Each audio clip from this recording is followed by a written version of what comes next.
The Committee on Environment, Land, Agriculture, and Procurement Reform calls this public hearing to order. It is now 4 p.m. on Thursday, May 4th, 2018. Present with us today is, to my right, Senator Mary Torres, and to my left, Legislative Secretary Senator Regine Bisco-Lee. The purpose of this public hearing today is to receive testimony on the executive appointment of Mr. Michael E.D. Uggan to serve as a District Director of the Southern Guam Soil and Water Conservation District Board. We'll also be receiving testimony on Bill number 242-34 COR, introduced by the Committee on Rules by request of the Youth Congress. It's an act to ban the sale and distribution of fossil fuel-based plastic shopping bags, and Bill number 268-34 COR, introduced by Senator Regine Bisco-Lee. It's an act to add a new Chapter 54B to Title 10 Guam Code Annotated relative to imposing an optional bag fee on carry-out bags provided to consumers by retail establishments on Guam, and to cite this act as the Choose to Reuse Mungama Adzik Plastic Act of 2018.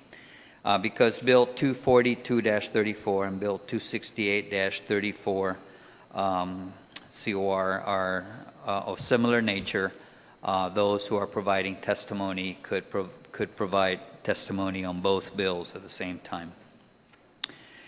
Notice of this afternoon's public hearing was provided to senators, stakeholders, and the local media, as well as published in the Guam Daily Post on April 25th, 2018, meeting the 5-day notice, and April 30th, 2018, meeting the 48-hour notice, thus meeting the requirements of the Open Government Law. Before we begin, I just want to basically lay down the rules of engagement for this public hearing this afternoon.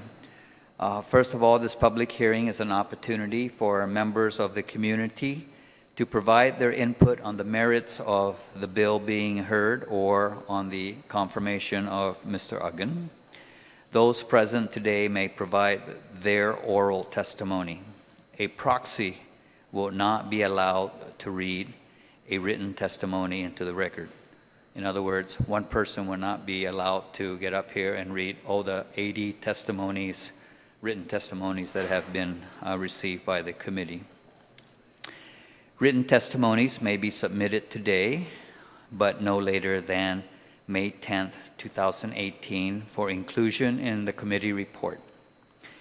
A 5-minute rule will be in effect to ensure that everyone gets an opportunity to provide their oral testimony and to allow the panel members to ask questions of those who are providing testimony today. So with that, we're going to go ahead and begin with the executive appointment of Mr. Michael E.D. Uggan to serve as a District Director of the Southern Guam Soil and Water Conservation District Board. For those who have signed up to provide testimony, I have Mayor Doris Lujan, Angelita Mendiola, Jesse Bomba, and, well, those three have signed up. And I guess the rest are written testimonies. I have received signing up, providing written testimonies in favor are Erica Pangilinan, Dolores Uggan, Mary Benoit. You're just signing in as in favor of the appointment. George Benoit in favor, Barbara Polino in favor, Evan Warren, Linda Regis, Glenn Meno, Dr. Austin Shelton, Um, Bill McDonnell, you're providing written testimony and you are in favor.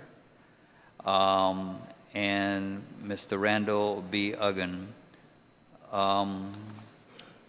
Dr. Shelton, I will invite you to join the panel at the table to provide testimony, if you will.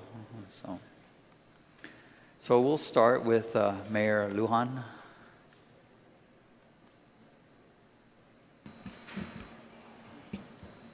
Buenas and half a day, honorable senators. For the record, my name is Doris Flores Lujan, Mayor of Inarajan. Thank you for the opportunity in allowing me to appear before you in support of retired Fire Battalion Chief Michael E.D. Uggan's confirmation as a board member of the Southern Soil and Water Conservation District. Michael retired after 36 years of government service with the Guam Fire Department. After retirement, he chose to be a farmer and leads by example. I remember when I was growing up that whenever we visit his parents, they would not leave us empty-handed. We would go home full of produce from their farm. I know that his dad is here spiritually and is proud of his son's accomplishments and wanting to continue to serve. Mr. Uggan has a proven track record of excellence in soil conservation and water quality improvements and is committed to continuing efforts that continuously improve the land and water. He continues to encourage people of all walks of life to conserve water and other natural resources to help ensure a sustainable future for our communities. I am confident that he will step up to the plate and accept the challenge to continuously working to improve conservation. I humbly request approval of his confirmation as a board member of the Guam Southern Soil and Water Conservation District. Undang ko na si Juus Maasi. Si Juus Maasi, Mayor, the Mayor Lujan. Ms. Mendiola?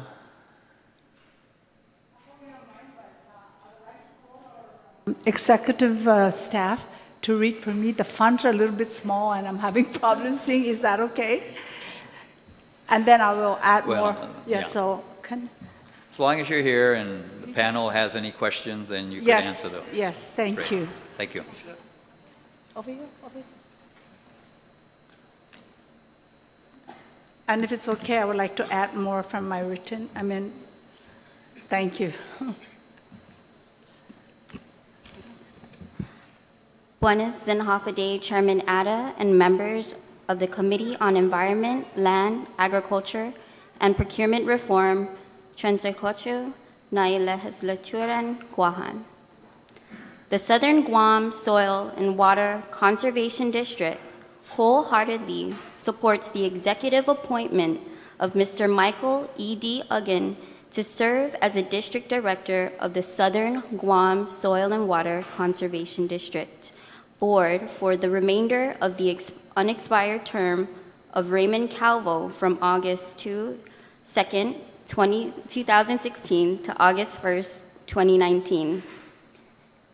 Chapter 71, Title 5 from the Guam Code Annotated, subsection 71103, B1, states the composition of district boards shall be composed of 5 directors, each of whom is largely engaged in farming and is a land occupier of the district to which they are elected to serve. Therefore, the Southern District Board believes Mr. Michael Uggan meets all the requirements as set forth by Public Law 31-125, Section 2, and will be an excellent addition to help move the mission and vision of the Guam Soil and Water Conservation Districts forward. The Guam Soil and Water Conservation Districts are mandated by Public Law 31-125, Section 2, codified as Chapter 71, Title 5 of GCA, to work in partnership with the University of Guam and all Government of Guam entities overseeing local and federal programs established to promote the conservation, development, and the use of soil and water resources of Guam in order to control and prevent soil erosion and flooding, and to improve agriculture water management. Sinceramente, Angelita Paulino Mendiola, Vice Chair of the Southern Guam Soil Water Conservation District. And I'd like to add on that it was the board that recommended Michael Agun to the governor of Guam, Governor Kavu, and we're very thankful that he did appoint him. And Michael now is has always been a farmer since he was a little boy, I remember. And I'm just so happy that he's willing to join us to help in the conservation of our soil and water resources, natural resources. Being a young person, even though he's retired from I remember him as a very little, when a small boy, and I was already grown up. But so we're hoping that there'll be more farmers born on the island. A lot of our local Chamorro farmers have either passed on or are facing a lot of health issues. So a lot of the farm gates are closed, and we're so proud and happy that Mike Agun has chosen to continue the legacy that the parents have passed on to him.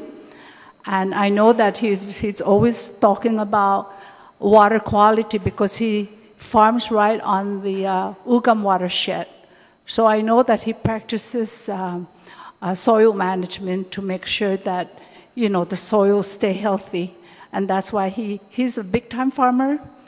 I think he makes a lot of money because he produces a lot of produces, and with the help with his wife and family, he's doing very well, and we're happy that he's willing. Our board is really almost like a voluntary service for Guam. We get a stipend of $50 a month. But we have a lot of meetings in between our regular board meeting. And I want to thank you, Senator Ada, for always having your representative there to hear what we're planning to do. And, so I think it's really incumbent that the legislature confirm the appointment of Michael Agun so that he can help us with our mission in the preservation of our soil and water and natural resources so Guam, our island, can be sustainable. In the event, Research University have stated this, that in the event that we don't have ships coming to Guam, we can only survive on 2 weeks. So we are promoting 2 weeks' time. When they had a strike, we actually went out to the markets and we were taking pictures of the empty shelves. And that was just like a 1 week strike of the shipping industry in California, and a lot of the shelves were empty. So we are promoting backyard farming. We're going to be having a backyard poultry farming in backyard in Inarajan on the 18th. You're welcome to attend. We'll give you a copy, I know you're interested, Senator Ada, in all these things. I've shared seedlings and stuff with him and he has joined us too with some of the workshops that we co-sponsor with the University of Guam. I remember him coming to 8 Saturdays.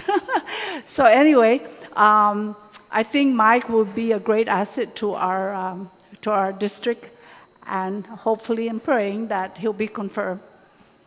Thank you very much. Thank you very much. Mr. Bamba? Senator Ada, I'd like to thank you for letting me come here to testify on Mike's confirmation. It gives me great pleasure to do this. I work for the University of Guam Extension Service, and I work directly with farmers, commercial farmers. And Mike I've been going to his farm for the last 10 or more years. And farming is it's a dying breed. I can probably name the new farmers that we have on one hand of mine right now. And I encourage, I'd love to see a room full of farmers here to help him get confirmed, and one day we will. But the two ladies, you know, I can't say more about how good Mike is and his job, the job that he did at the fire department. But I want to talk directly about two specific things that he's done in the last, I'd say, 10 years with me that deal with conservation. One, it must have been 8 years ago, Mike started a watermelon field down in Iran at his family farm, and I went down there, and he was asking me, you know, he would ask me questions about how, you know, how can I make things better, and I said, hey, why don't we lay about 8 tons of paper, shredded paper on your field, and that'll act as a barrier for rain, and that's one of the things that hurts you if you're farming a watermelon. But it also helps with conserving the soil that you have. It adds organic matter, and it helps with you not weeding. And you know, Mike said, yeah, let's try it out. And I believe it was 8 tons, 10 tons of shredded paper. We're talking about a flatbed, and he was willing to do it. And he had a very successful crop. That was just one of the suggestions. No pesticides. He sprayed nothing. It was a great crop, and that was 8 years ago. I've been lucky to be working with Mike and his family down in Iran for the last 10 years, and in the last year and a half, I approached him and I asked him about getting involved on a grant that was that the University of Guam and the University of Hawaii was collaborating with. It's a regional grant. It's called Smart Irrigation. So a year and a half ago, when I approached Mike, I told him what we were going to be doing, and the idea was to have University of Hawaii, University of Guam, and American Samoa do the same type of experiments in the islands. In Hawaii, I think they're working out of 4 islands. American Samoa was on the main island, and on Guam, I picked 2 farmers to do this, to help us with this grant. And Mike was one of them. He was a southern farmer, and I picked a northern farmer to do it. And the idea was to set up a weather station at the farms, monitor the rain and the climate that's happening at the time, and monitor how much water Mike is putting into a field. In this case, it was his eggplant field. And what we would do is we would monitor that for 1 year, and then next year we're going to help him by making recommendations on how much water and when to water your field. And this is all, they have a computer program that kind of sets us up and tells us what to do. But Mike was more than willing to do it. And we've been doing this for the last year right now. Hopefully he'll let us do it in his watermelon field, which is coming up in the next few weeks or so. But, you know, that's the kind of dedication that this man has had in the field of conservation. You know, I never had to ask him twice about taking some recommendations or following recommendations that the university gave him, and for that I want to thank him. You know, like I said, I wish there were more farmers here. You know, I'm glad I came to testify on his behalf, and please vote him through. Thank you. Thank you very much, Mr. Bamba. Dr. Shelton. Hafaday, Chairman Atta, Vice Speaker Terlahi, Secretary Lee, and Senator Torres. Thank you for giving me the time to speak up here on this panel. I've only had the pleasure of meeting Mr. Uggen today, and so I'm up here today to give my words of support for the Southern Soil and Water Conservation District. The University of Guam Center for Island Sustainability is a proud partner of the board, and we encourage you to fill that seat with somebody that is able to work well with the existing board members. And it sounds like Mr. Uggen from the prior testimony is somebody that understands these issues, being an experienced farmer and being willing to implement conservation practices on his property. So I'm very encouraged to hear that, and we're looking forward to continuing our important partnership with the Southern Guam Soil and Water Conservation District called the GROW Initiative, the Guam Restoration of Watersheds Initiative. So we are looking forward to working with Mr. Uggen and the rest of the members of the board if you choose to appoint Mr. Uggen. Thank you. Thank you very much, Dr. Shelton. Do any of the panel members have any questions of before we ask Mr. Uggan to give his remarks? Do you have any?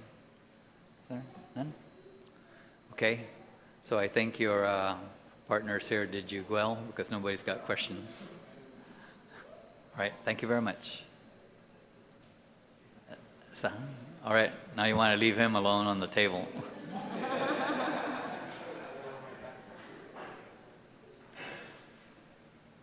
Okay, first of all, I want to thank you, Mr. Uggan, for taking the time yesterday to stop by and visit me and just kind of, establish that that working relationship, and realizing that also your family and mine goes back a long way. So you're certainly not an unknown quantity. But with that, I'm going to go ahead and give you the opportunity to give your opening remarks, and then we'll see if there's any questions. Okay, good afternoon, Mr. Chairman and members of the committee. My name is Michael Uggan. I'm 58 years old, and I am married to my wife, Dolores Affligui, over there on this background, Guerrero. I have 2 children, Gabriel and Michael, and I have 3 grandsons with me over there. I am the son of Sus Farron and Adelina Duenas Uggan of Malolo in Iran, where I grew up. At a very young age, I worked on the farm with my parents, who were avid farmers. For many decades, I assisted them in harvesting of various produce, which we sold around the island. My responsibilities included clearing fields, planting, watering, pulling weeds, etc. In addition to produce, my family raised and sold livestock from chickens, pigs, to horses, carabaos, I mean, pretty much all of them. We did it all. Our parents instilled in us not only to respect, appreciate, and protect our land, but to successfully work it without causing harm or destruction. To this day, my brothers and I continue their legacy. In 1983, I joined the Department of Public Safety as a firefighter. Rising through the ranks, I had a very successful and exciting career, eventually retiring as a battalion chief in March of 2015. I served the government of Guam in this line of duty for 32 years while simultaneously farming full-time on our family land in Malolo. Throughout my adult life, I was always concerned with the conservation and preservation of our natural resources, especially water, soil, and the wildlife.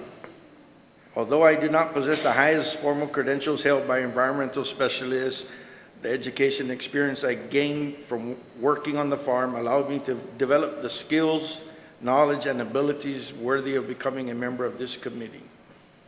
More importantly, it deepened my appreciation of our natural resources and all that comes with it. In 1991, I stepped out from under my parents' wing and began my own career in agriculture as a certified commercial farmer, and I've been doing that to this date. Since 2014, I served as a board member of the Guam Farmers Cooperative, and most recently I became a certified board member of the USDA's County Services Commission. As a director of the Southern Board, I would like to focus my efforts on the protection of the Ugam watershed, as this is the main water source for the large part of the southern villages. Natural erosion of soil with concentration on preservation programs involved in the care and maintenance of topsoils and the deforestation. Feral pig of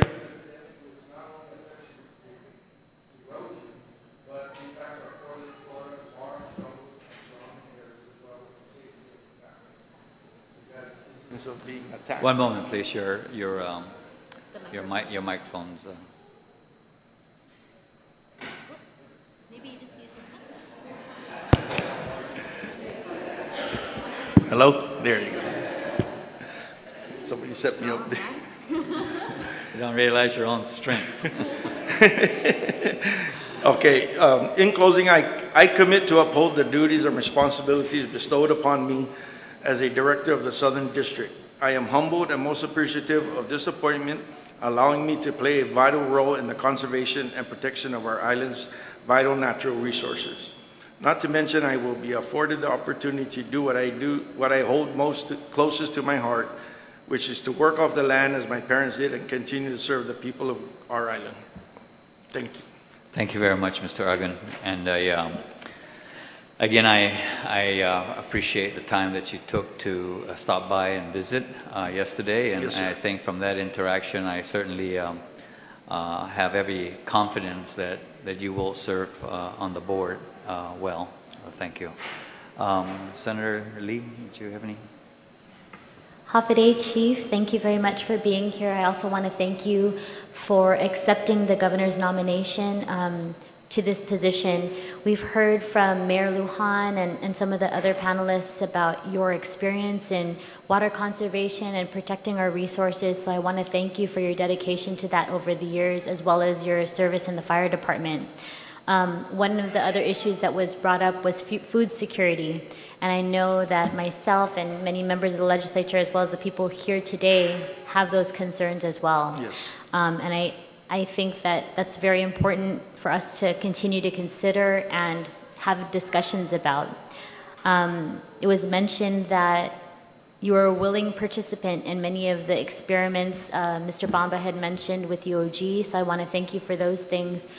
Some of the things that we often hear from boards and commissions are that people just don't have the time to dedicate to those boards and commissions sometimes, and they have quorum issues. So I wanted to ask you, I know that you are retired from GFD. Yes, ma'am. So I just want to ask you about maybe some of any other time constraints or other things that you might be involved in the community or with your family that would prohibit you from really dedicating yourself to this position. Do I have any other issues that would affect that? I don't really think so, because since I'm retired, my focus has been on this farming industry. That's my new career, so to speak. And so being involved in these, like the board for the Farmers Co-op and all that, is just an extension of that effort. And so I don't feel like I will have a problem meeting the commitment to be a part of this board. Mr. Bamba also mentioned that you had a watermelon field, that you did eggplants. What are some of the other crops that you are planting? Well, I do watermelon, eggplants, hot peppers, and occasionally cucumbers and other things, as well as like lemon, calamansi, and stuff like that. Papayas. We all do that with my brothers, and multiple vegetable type production. Okay, and like Chairman Atta, I also have reviewed your packet, and it's very impressive, and I want to thank you again for accepting the governor's nomination, and I look forward to confirming you. Sujos Masi. Thank you. Thank you. Senator Torres? Hafaday, Mr. Uggan. Hi.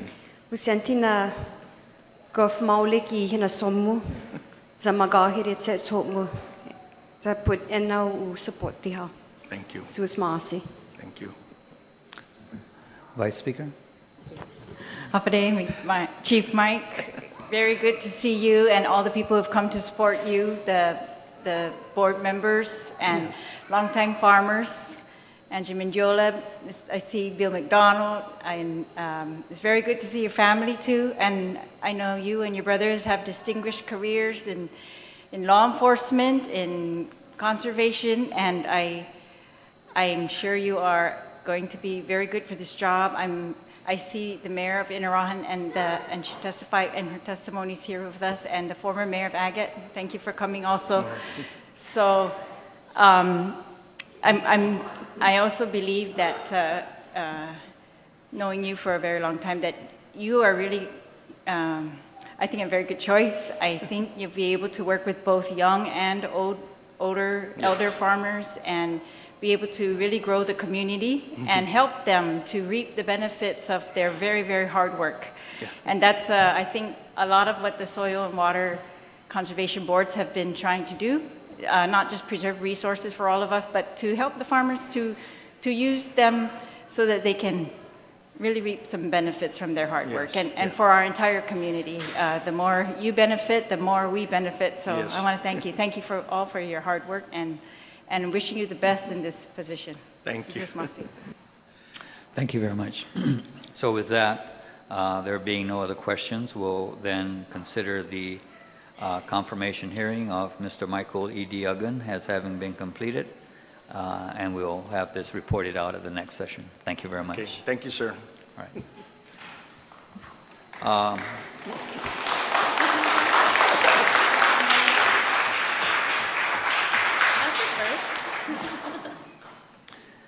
Now we're going to go ahead and proceed to Bill number 242-34 and Bill number 268-34 regarding the use of plastic bags. I'm going to go ahead and give that to ask Senator Lee to basically open this. Now, with these two bills, I'm going to go ahead and allow for the testimony of both bills simultaneously.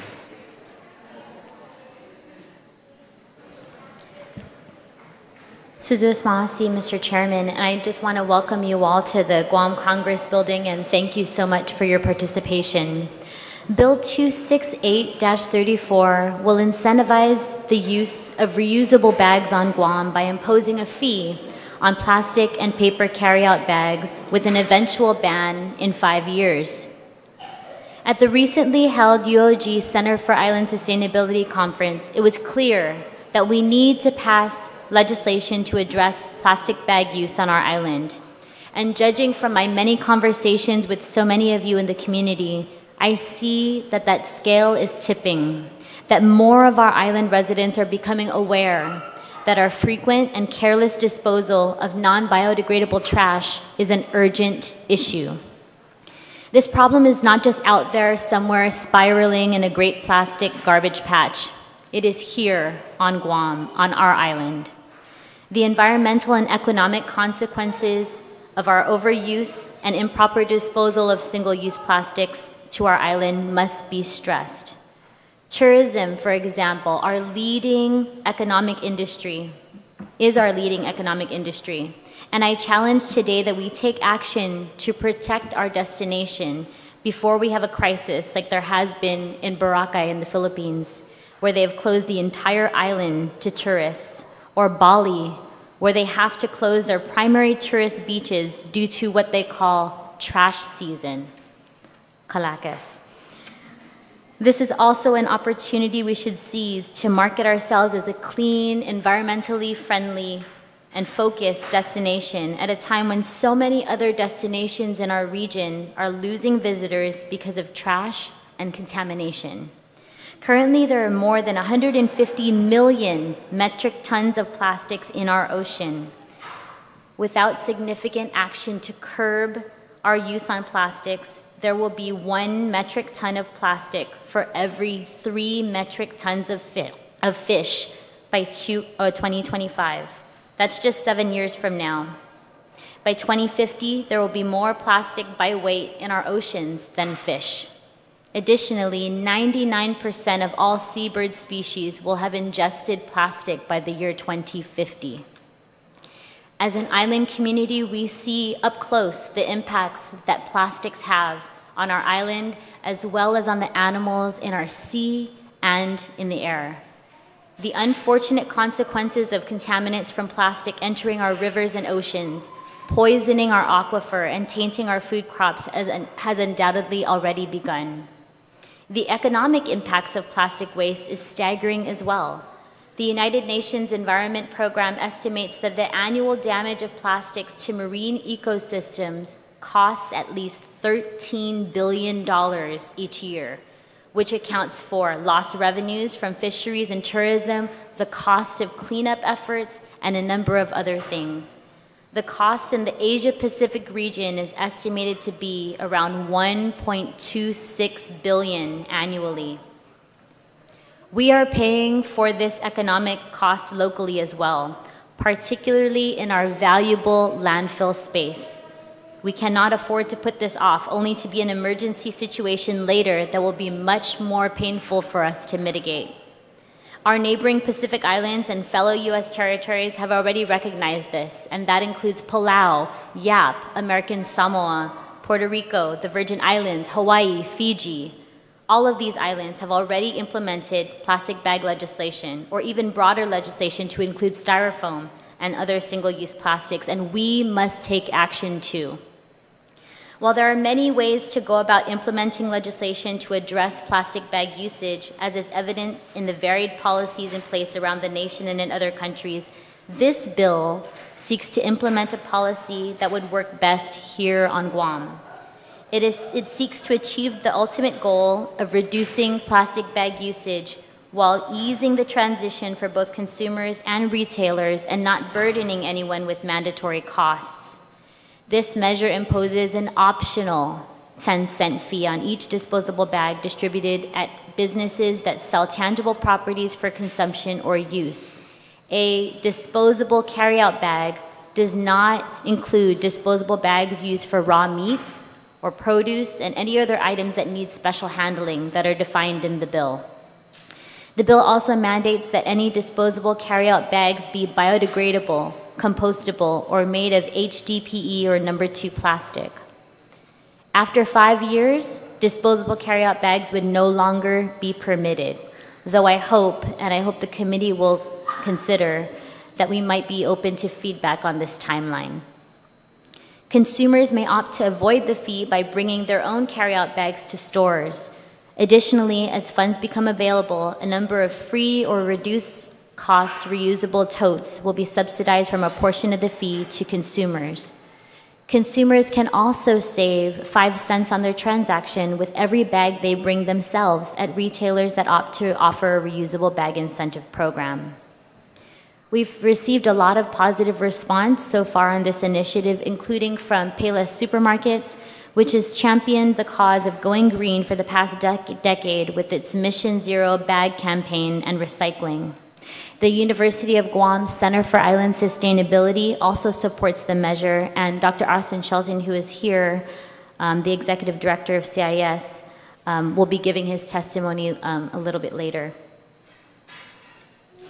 The introduction for this bill has opened the box for a lot of other needed discussions on similar materials harming our environment, including styrofoam, plastic bottles, cups, utensils, straws, balloons, and more. And Mr. Chair, I want to thank you and thank you all who helped to contribute to this bill and for coming here to testify and sharing your voice with us.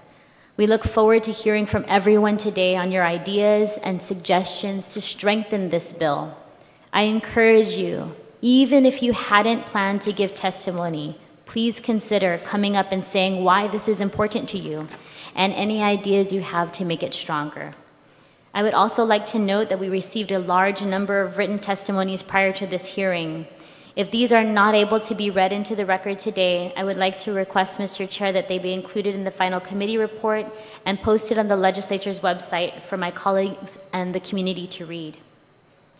I would also like to take the time to thank the Guam Youth Congress, who passed a similar piece of legislation being heard today that is also now before this body.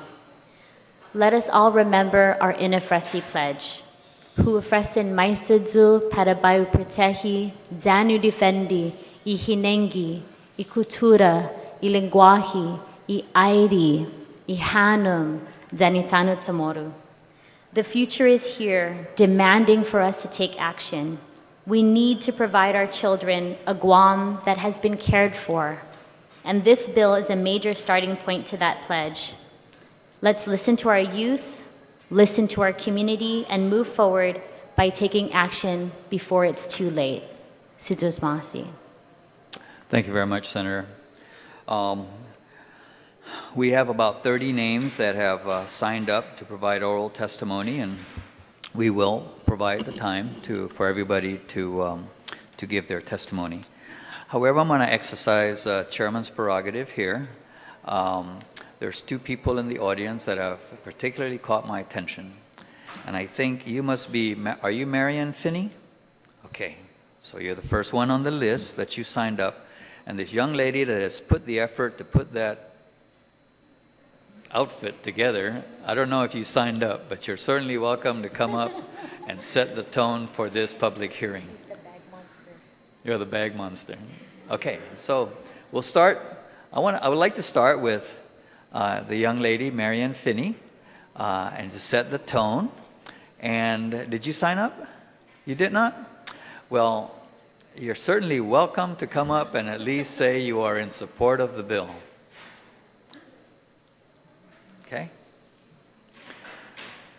Okay, young Miss Finney, give us your thoughts.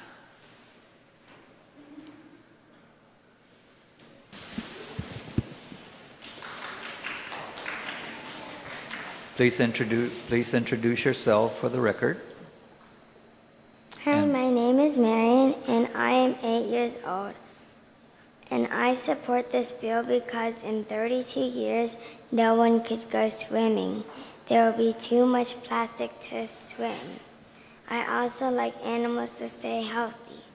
If we make too much plastic, then they will most likely get sick and die.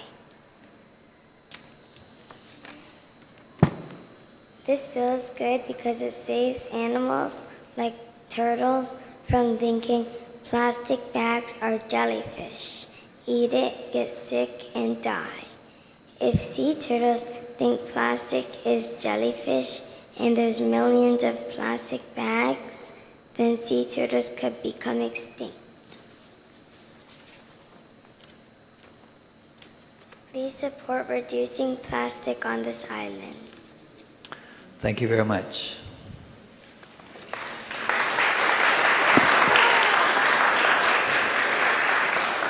And young lady, please identify yourself. Hafa-Adai. My name is Gabriela Perlaski. I'm 18 years old, and I'm in support with the bill because this costume is made of 500 plastic bags, which is the average amount of plastic bags that one family on Guam uses. And that's not a nice number. Thank you. Thank you.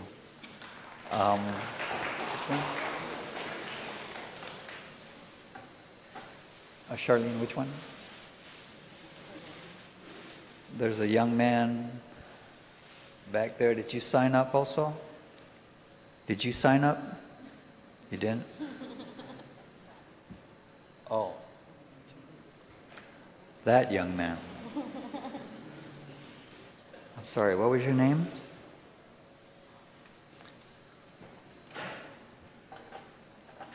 I've seen you on TV in the commercials.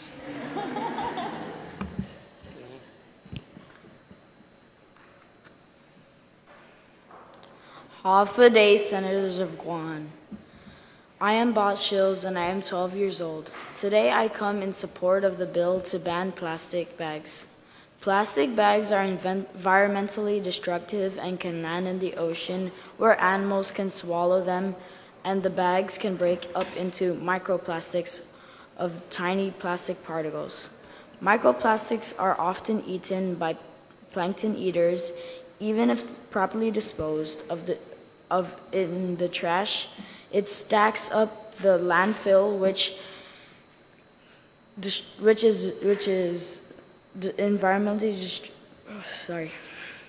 which means they must add more landfills, which is environmentally destructive and adds spots in Guam where we can't go anymore. A lot of the trash escapes landfills too, so it would be good to introduce this bill. Plastics don't only have an effect on other animals and habitats, but affect us. Swimming through plastic isn't what we want, because I have been to places where I have swam through plastics, which wasn't fun.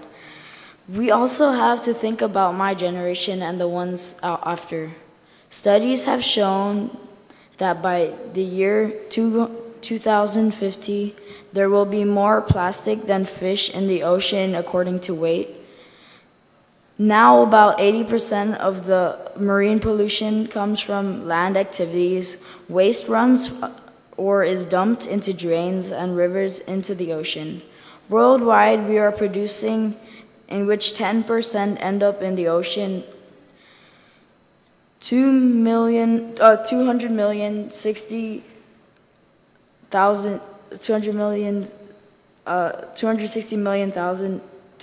million tons of plastic, more than a trillion plastic bags and are discarded every year. Since plastic doesn't decompose, the wind sweeps it up into the ocean eventually.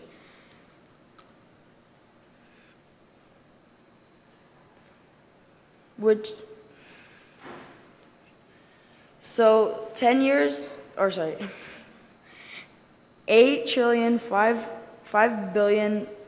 kg of plastic make their way into the ocean every year, which is equivalent to the weight of 600 blue whales. And this is a year, so every year more and more plastic goes into the ocean.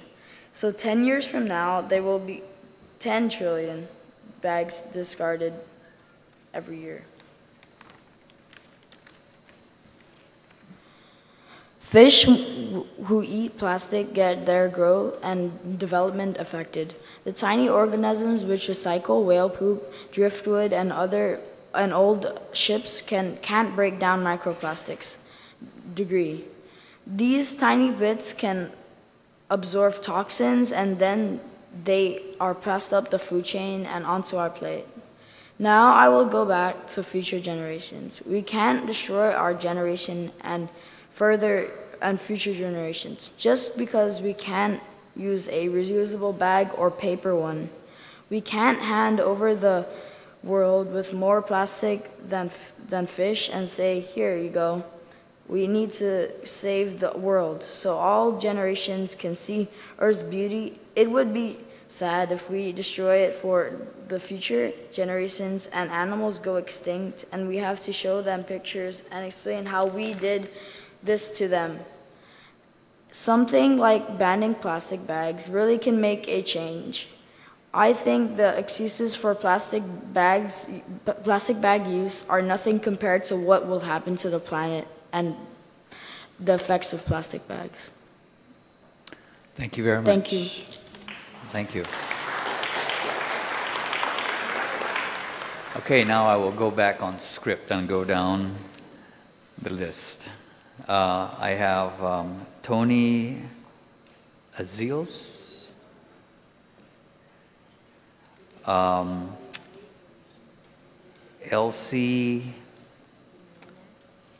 LCD, Bass, was that? That's my son, yeah. Okay. Dr. Shelton. I have a Philip Cruz on behalf of Dan Mormon, although I did say at the beginning that you have your own? Okay, good. So you're not a proxy for somebody's testimony. Okay, fine. And Vanessa Williams. So we'll start with that panel, and then we'll go on to the rest. We'll start with Tony Azios. Okay. Thank you very much for inviting us here to speak today. I will read a written statement. So we hear a lot about the conveniences afforded us by plastic bags. We also hear about how inconvenient it is to keep reusable shopping bags in our cars or offices for when we need to buy and carry something for a few minutes. And if we only think about plastic bags as free or cheap items we can have handed to us in a moment when we need one, then it's a really simple calculus. Of course, we would opt for the plastic bag, right? But that's an incomplete and disingenuous way to think about the choice. We really need to consider all that goes into these plastic bags, that they're created from crude oil, something we as a society will need to move away from anyway. That they're created at about 1 trillion per year and shipped around the world. Once they land in the hands of a consumer, they're typically used for only one time and for an average of 20 minutes before being discarded. So many of those bags will inevitably end up living the next several hundred years in the world's oceans, as well as in our freshwater bodies, in our forests and farmlands, and in our cities and neighborhoods. As they slowly disintegrate and break into microplastics, they enter our food chain while releasing toxins and harming wildlife. And it's necessary, when we're thinking about this as a holistic issue, to point out that 98% of plastic bags are indeed thrown in the trash or littered. Only 2% are recycled. So when we think about it like this, the calculus changes. Suddenly, plastic bags are not nearly as convenient and carry far greater costs. Costs that we alone can't just choose to pay, because these costs will continue to burden and create serious problems for generations of people and wildlife 300, 600, and even 1,000 years from now. It's not just our choice. We can't decide. We'll deal with it. It goes far beyond us. So suddenly keeping a reusable bag in your car or purse doesn't seem that inconvenient, does it? At this particular moment, that's a rhetorical question. But really, it's a question all of us here today, and thousands more on Guam who couldn't be here in person, want a real answer for soon. Because for many of us here and at home, we see the phasing out of fossil fuel-based plastic bags as an obvious choice. We see it as low-hanging fruit, an obvious and necessary first step. For many of us here and watching at home, we are just as eager for the Guam legislature to tackle and phase out the local consumption of other single-use products and packaging that's clogging our waterways, leaching toxins, and killing wildlife. These include, but are not limited to, styrofoam containers, balloons, plastic straws, and plastic utensils. We're also eagerly awaiting the Guam legislature to pass laws that make it easier for people on Guam to recycle. We also need to incentivize recycling while passing and sincerely enforcing laws that make it more costly and difficult for people to litter. So passage of this bill alone won't fix the plastic pollution problems faced here and worldwide, of course, but it's an easy and necessary first step. I repeat, a first step. There's a lot more to do, and it's about time we start doing it. And the best part about this bill we're discussing today is that it doesn't even require much bravery or risk at this point from a political standpoint. Cities and states across America, as well as entire nations across Europe and neighboring countries in Asia, have already normalized the issue and passed far more restrictive laws than what we're discussing here, showing it has mainstream support, and it's a growing support. There's momentum behind this bill. I even view it as an inevitability. And again, it's just a first step. So let's pass this thing and get ready to tackle many more related issues. We've put it off long enough. Thank you very much, Mr. Azios. That's correct, right? Yes, sir. Okay, great. Next one is Elsie. Hafa Senators, people of Guahan. My name is Elsa de Meulenare. I'm the Associate Director for Natural Resources at the University of Guam Center for Island Sustainability and a mother of 3 kids. Today, I testify in favor of Bill 268-34 and Bill 242-34 to tax and even ban the sale and distribution of fossil fuel plastic shopping bags. Plastic pollution is detrimental for our environment. Our oceans are in a state of emergency. A World Economic Report estimates that by 2050, there will be more plastic in our oceans than fish. Plastic breaks down in small particles, which will eventually end up in the food chain and even in our drinking water. Since Guam and other Pacific islands are relying on fish as one of their primary sources of sustenance, our livelihoods will be affected. We have all seen plastic bags flying around, stuck in trees, float in the ocean. When plastic biodegrades, it absorbs toxins and pollutes our environment on top of it. Animals on land and in the ocean swallow bags or parts of it and suffer a slow death due to obstruction in their digestive system or poisoning. The World Economic Report states that 1 million animals die from plastic pollution every year. As the Center for Island Sustainability Associate Director for Natural Resources, I urge the protection of our sacred lands and our sacred ocean here in the Pacific, and the people's homes and the forests surrounding us. And one important step is to stop plastic pollution. We have species that only occur on Guam, and we're responsible for these animals and plants. Once they're extinct on Guam, they're extinct from the world. Plastic bags can also be a problem in urban areas where they block drainage systems, which cause flooding. Another fact is that the production of these plastic bags. They are made of petroleum. It is estimated that up to 100 million barrels of oil are needed to make the world's plastic bags each year. According to the Center for Biological Biodiversity, plastic bags are only used 12 minutes before disposal, but it takes more than 500 years for a plastic bag to degrade in a landfill.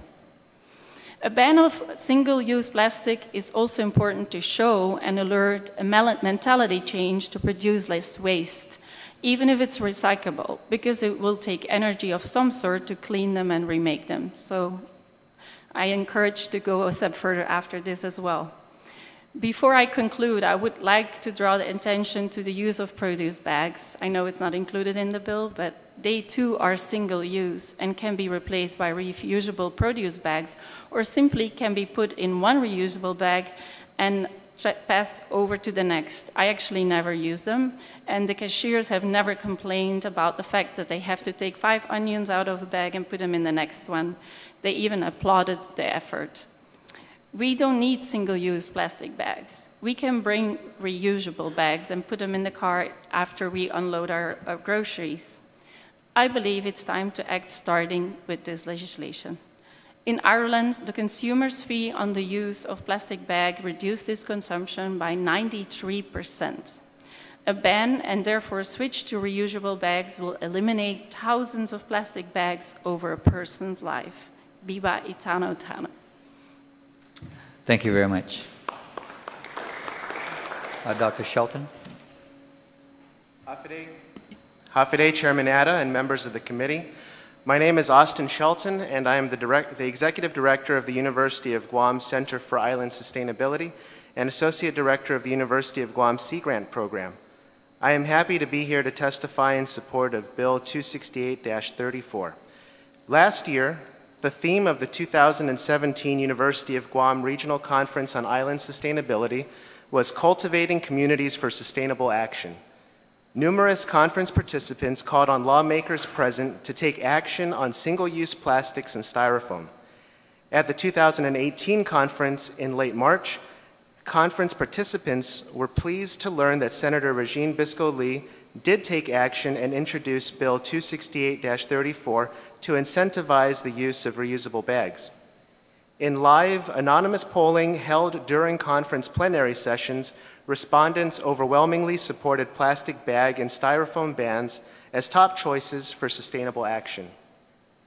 The UOG Center for Island Sustainability is a focal institute in our region for adapting and modeling sustainable technologies that meet the needs of island communities in the broader areas of the environment, economy, society, and education. Unlike many programs at UOG, we do not receive local government funding. Our work is dependent on federal grants and other sources of external funding. Our current grant portfolio allows us to reduce land erosion in order to improve the health of downstream coral reefs, provide energy audits for local businesses, monitor our island's biodiversity, plant green roofs to reduce energy costs, run a community garden on campus, and coordinate a large annual regional conference on island sustainability. We appreciate that this bill recognizes the capabilities of the UOG Center for Island Sustainability and tasks us as a recipient of a portion of the fee. The funding would allow us to augment our programs, do more good work for the community, and leverage additional money by using the fee as matching funds for federal dollars. However, even though this would be a valuable funding source for our programs, it is more important to halt plastic bags from entering our environment. Therefore, the one change I would recommend to this bill is to reduce the 5-year fee period and implement the complete plastic bag ban sooner. The Center for Island Sustainability seeks sustainability solutions that are achievable, align with our island culture, and make economic sense. Incentivizing the use of reusable bags is a sustainability solution that we can support. On a small island, we can only dig so many holes and fill them with garbage before we reach capacity. For plastics, there are widely available alternatives that are not prohibitive. We have an easy alternative for plastic bags. We can use reusable bags, paper bags, or your own 2 hands. We have an easy alternative for styrofoam plates. We can use paper plates or regular dishes you can wash. We have an easy alternative for plastic straws. We can sip straight from a cup. And at the Guam legislature, we can use paper cups instead of plastic. Unless you already bring reusable bags into Payless supermarkets, you may not realize that the retailer voluntarily provides you with 5 cents for each reusable bag you fill up. If you're not taking advantage of this, you are basically tossing nickels in the trash. And on Wednesdays, you're throwing dimes away when Payless doubles the incentives and gives you 10 cents for every reusable bag. However, even with this excellent incentive to reduce environmentally harmful plastic waste, thousands of plastic bags still leave the stores each month. Bill 268-34 would be a successful strategy for reducing even more waste. If this bill is signed into law, you can count on our UOG Center for Island Sustainability and the UOG Sea Grant program to assist in making this a smooth transition for our community. To kick off this transition in January, if the law goes into effect, I, along with some of my fellow team members at UOG, will go to local grocery stores and pass out a number of free reusable bags and personally bag customers' groceries.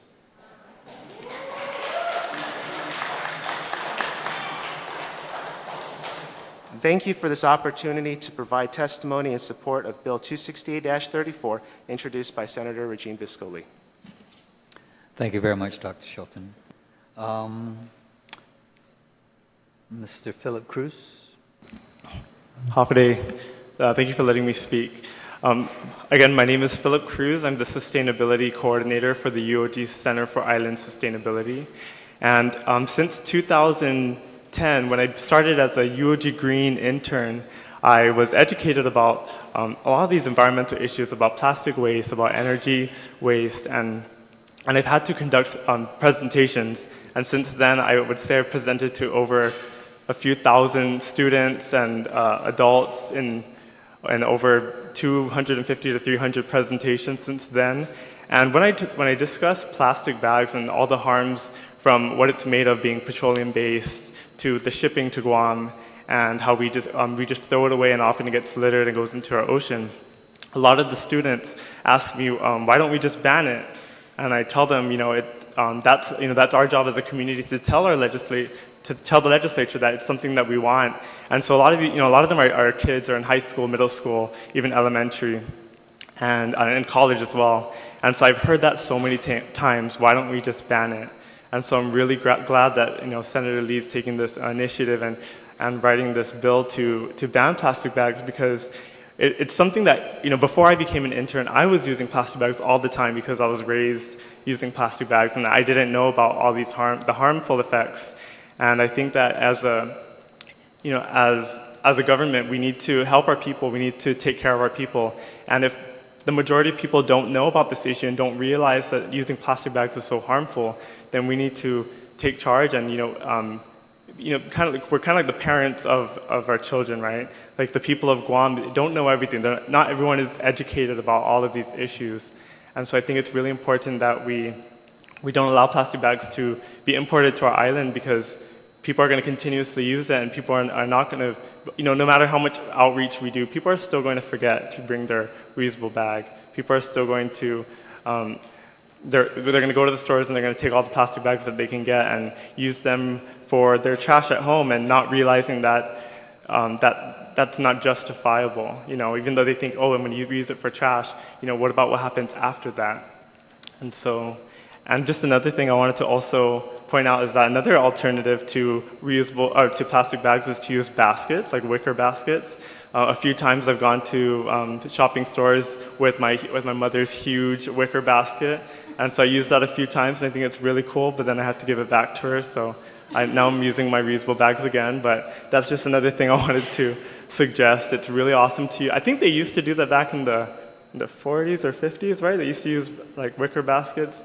So I think it would be cool to go back to how, when we used to be more sustainable. So, Situus Masi. Thank you very much, Mr. Cruz. Ms. Williams? Hafaday Senators, my name is Vanessa Williams. I'm here on behalf of the Guam Women's Chamber of Commerce. I am the sitting president. The Women's Chamber represents nearly 240 members currently, 48% of which are corporate members or organizational members, 35% of which are individuals, and the remaining 17% make up nonprofits and government members. In general, our members have expressed their support of the shared intent of both bills 242 and 268. Our members see the need for change on our island that will positively impact our environment and therefore the quality of life for all who live or operate a business here. Our members are also in favor of the fact that both measures would raise funds for worthy recipients. Based on the responses we received, our members' support is split, though, between the two bills based on the cost to businesses. Members in support of Bill 268 acknowledge that a 5-year transition period would offer a more realistic strategy for the public. The gradual transition period of 5 years provides a reasonable amount of time to implement and adjust to the policy, and having part of the fee go towards providing reusable bags to the public at a lower cost would also ease the change for all residents. Key to support of Bill 268 to our members is the inclusion of the provision that the funds go to the Recycling Revolving Fund and are used for its intended purposes. Other members of the Women's Chamber, in looking for the method that would be the least burdensome for businesses, actually prefer an all-out ban without such a lengthy transition period. By implementing an all-out ban, businesses and the government would not be burdened with reporting and administering the fees or the cost of creating and disseminating the necessary internal marketing materials to advertise the fee. Further, the Women's Chamber believes that discouraging the use of produce and paper bags is consistent with the intent of both of the bills. Unless paper bags are also addressed, it's concerning because if only plastic bags are banned, consumers will shift to using paper bags, or at least some of them, and those costs are more than double the price of plastic. So we propose that either or any measure banning plastic also include a fee or a ban on both produce and paper bags as well. In summary, the Guam Women's Chamber of Commerce supports a policy that reduces our island's usage of both plastic and paper bags. Businesses that already do not offer carry-out bags or that have implemented reusable bag policies have proven that these initiatives can work. And for businesses in particular, making the shift away from plastic bags becomes less of a disadvantage in the marketplace if all businesses must play by the same rules. Thank you for hearing the concerns of the Guam Women's Chamber of Commerce. Sizu Ismasi. Thank you very much. I'm going to go ahead and allow the panel members to ask questions. We'll go one round. Senator? Okay, I'll ask a question then. Dr. Shelton, you suggested that the transition period of 5 years was probably too long. What might you suggest? I think ideally it would be a much quicker ban, maybe no transition period, but I understand the wisdom of your body to hear the entire community's perspective, and I would be supportive of anything less than 5 years. Well, you skirted that one good. Okay, thank you. Nope, nobody? Senator?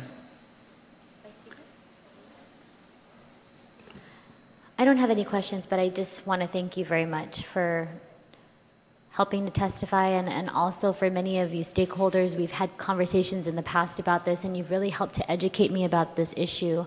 I saw it from a purely environmental standpoint prior, and from my conversations with you and the work at UOG-CIS, I learned that it affects our health, and it has economic impacts as well.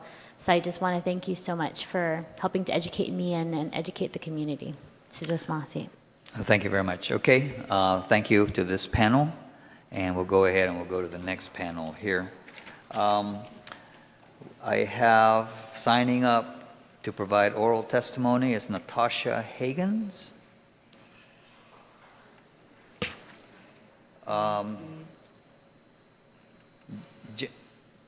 Javen Santos. Okay.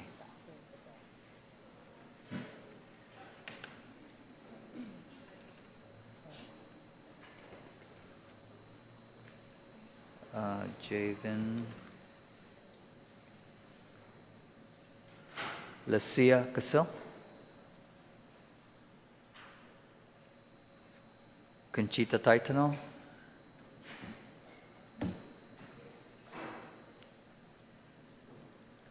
Okay. And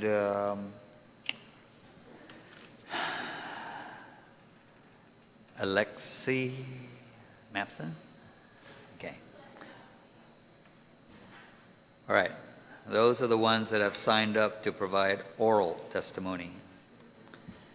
So we'll go ahead and begin with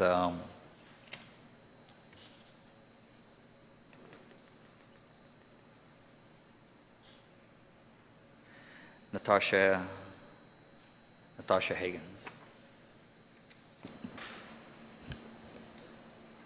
Hafaday, my name is Natasha Higgins and I will be giving testimony on behalf of Micronesian Conservation Coalition.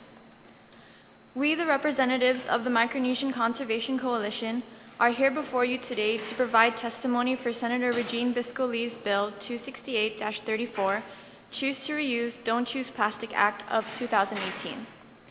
We are a Guam-based nonprofit organization whose mission is to conserve island habitats and species throughout Micronesia by reinforcing community connections to the true values of these ecosystems while respecting and preserving unique cultures and their natural resources. That being said, much of our research and findings are done out in the field, requiring us to actively engage with the environment in order to develop solutions to preserve it. We stand here today because plastic has made its appearance in all instances of our team's fieldwork. We find ourselves struggling to enter the water to conduct fish surveys as we are forced to maneuver around hundreds of plastic bottles, cups, and containers tossed on the beach by careless individuals. Plastic bottle caps have been found wedged in between coral. Plastic soda can rings have been found strangling parrotfish. Plastic straws have been found in turtles' noses, and plastic bags have been found in their bellies. We stand here not only because the plastic we have encountered interferes with our research. We stand here because we have witnessed and are witnessing the degradation of our natural wildlife and ecosystems due to careless human usage of plastic. We have done and continue to do all that we can to eliminate the presence of plastic in our island's ecosystems. We do not let plastic linger in our environment. We practice what we preach and dispose of them properly in recycling bins where they rightfully belong. We have collectively, as a team, abandoned the usage of plastic and have resorted to reusable containers and flasks. But there is only so much that we can do. We can educate people on the proper ways to dispose of plastic all we want, but there will always exist those who simply do not care about the environment the way that we do, who will continue to throw plastic carelessly into the ocean, where it will harm marine life and the ecosystems on which they depend. Thus we, the Micronesian Conservation Coalition, support in full the banning of plastic on Guam, for the benefit of not just our island, but our future, along with the future of the island's generations to come. By putting an end to plastic usage, we will be able to foster the health of our island's wildlife and ecosystems, and embrace unity as we work together to promote the preservation of our resources. Si Dios Maasi. Thank you very much, Ms. Hagan.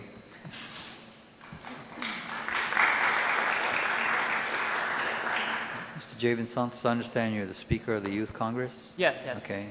And that you wrote Bill 242? Yes, I'm the main sponsor. Please, proceed. Hafaday Senators, my name is Javen Santos. I'm the Speaker of the Guam Youth Congress, which, for those of you who don't know, is an elected body of youth that represents the youth of Guam here in the Guam Congress building, and we discuss policy issues that we hope to pass and introduce to the Guam legislature. Just a little bit of context. I've been in the Guam Youth Congress for 4 years. This is my second term. I originally represented the village of Barrigada, and now I represent the University of Guam. And through all that time, this is the first bill from the Guam Youth Congress that has been discussed in the legislature, and that's been introduced and has given me the opportunity to discuss and also to learn from the whole process that this bill has taken in order to get here. So I would like to start just by discussing how Bill 242-34 got here.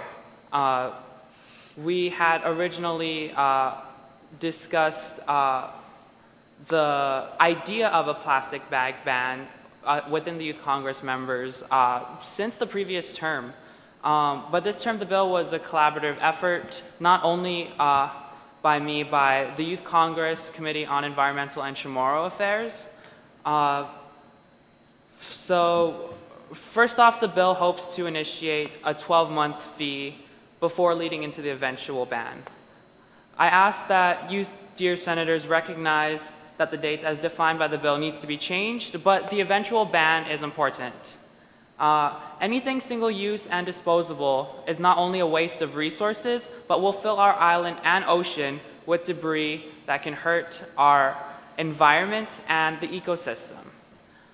An abundance of single-use plastics can pollute the soil we use to grow our food and can hurt fish, turtles, and other wildlife.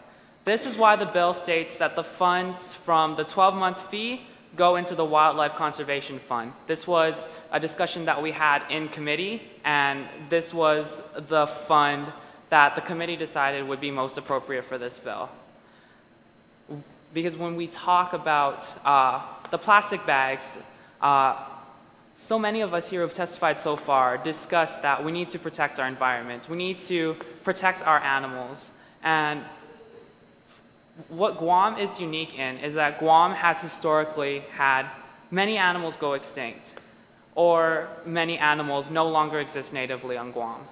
And this is a problem that has many causes, but the reason why we have delegated the Wildlife Conservation Fund is because we wanted to use this opportunity to make that issue become aware, to make the public become aware of that issue.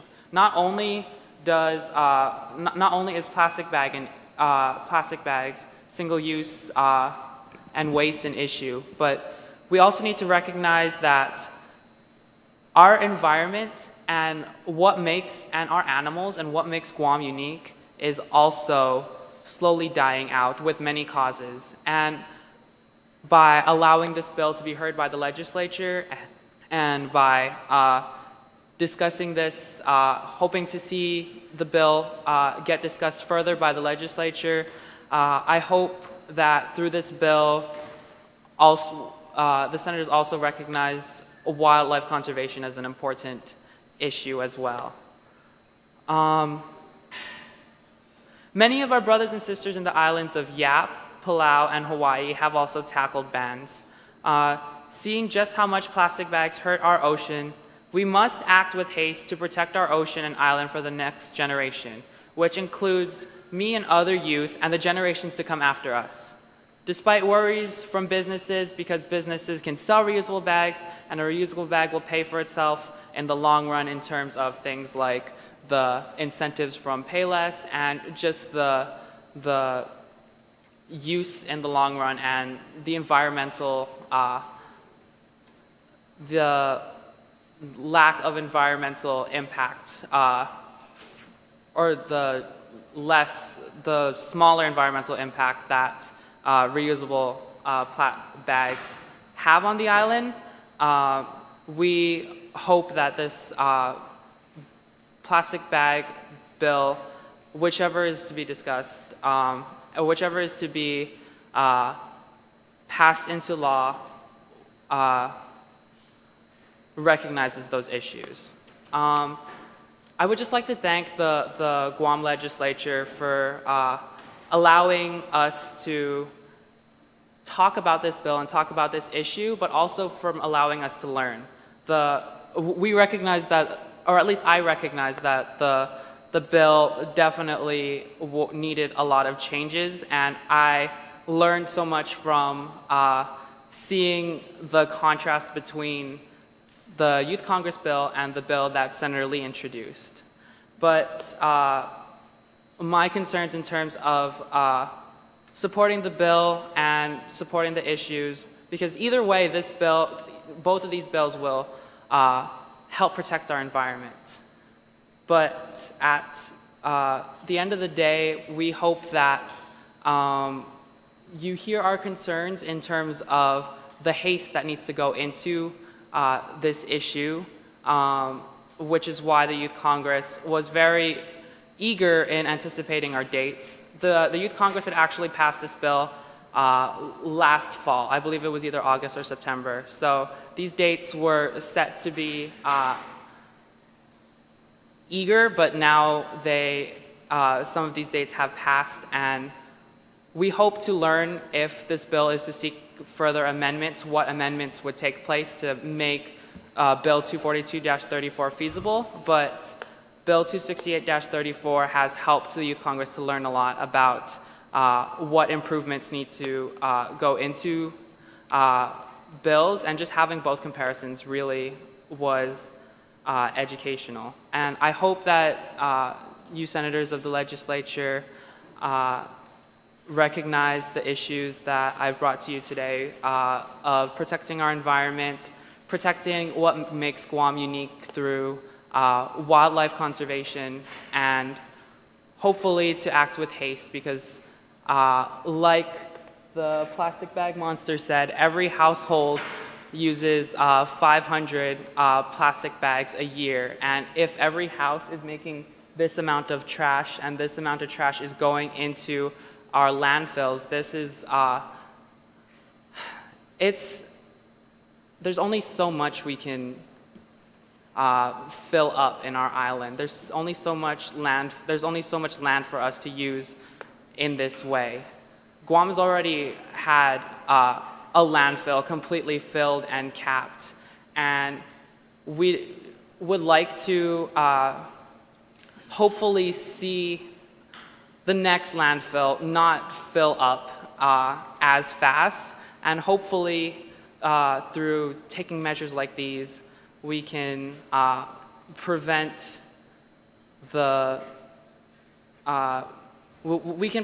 what all the environmental impacts of the landfill that has already capped from happening in that same way. All right, thank you very much, Mr. Santos. All right. Next we have Lasia. Hafaday, Chairman Atta, Senator Chalahi, Senator Torres, and Senator Lee. My name is Lasia Casil, and I am here as a private citizen, a business owner, and as the president of Save Southern Guam to testify in support of Senator Lee's proposed Bill 268-34. However, I do think that the 5-year term is a bit far off. 10 years ago, I started a Facebook page called Plastic Free Guam. So for the past decade, I've been posting articles and videos and statistics about the effects of single-use disposable plastics on the environment. I did this after noticing all of the plastic bits and pieces washing up on the shore of one of my favorite places on Guam, Fakpi Point. As a child, this was my grandmother's favorite place to fish. We would set my father's net along the reef, and we would spend the day swimming out and untangling the fish caught in the net. I've been going to this place for over 40 years, excuse me. It's an isolated spot away from public access. You have to hike along the beach for about an hour and a half just south of Nimitz Beach in Agate, or from high up on the hills downwards. Yet for how isolated it is, there's plastic to be found everywhere along this beach. It's heartbreaking. I did further research at this time and discovered something called the Great Pacific Garbage Patch, which is a gyre of plastic floating just located just east of our island in the middle of the Pacific Ocean. I did some presentations about this. This plastic floating garbage patch covers more area. It's larger than the state of Texas. Many people claim that, all this plastic that's washing up on our shores, it's not our fault, it's other people not being responsible, it's coming from other places. But even if we as an island disposed of our waste responsibly, the fact of the matter is that we have finite natural resources here, and especially finite land to dispose of all this garbage in. In 30 to 40 years, our current landfill, the second one, is going to be full, and we're going to have to dig a third hole to put all that leftover waste and packaging left by the millions of tourists that visit our island per annum. How many people have actually been to the landfill in Ordot? It's mind-blowing that after just 40 years, that dump was full and we had to seek out a new dump to put all of our trash in. Prior to that, our ancestors had lived here for thousands of years and there's hardly any trace of them. I don't know if anyone's ever been to Kmart after a plane has landed and you've seen the hundreds of tourists purchasing things, and all that leftover trash and disposable plastic is left here after their 4-day visit. Single-use disposable plastic consumption on the island is out of control. At last year's Island Sustainability Conference, the president of Payless was asked why, after 5 years, had they not extended their bagless days beyond 1 day a week. Her response was because of the investors, profits over everything else. And I have to add that anyone that thinks that those plastic bags are free, are given away free, are fooling themselves. All those plastic bags, the costs are incorporated into the price of the products in the shelves, resulting in higher costs for the public. This year, I was only able to attend 1 day at the Island Sustainability Conference, and I really wanted to hear you speak, Senator Lee. I'm sorry I wasn't there. But I left Island that day heading for Palau. While I was in Palau, I did nine dives, and my mind was blown at how well preserved their reefs were, and how green and pristine their islands are, their oceans teeming with life I have never witnessed before here on Guam. I can only imagine that this is what Guam's waters were like before the war.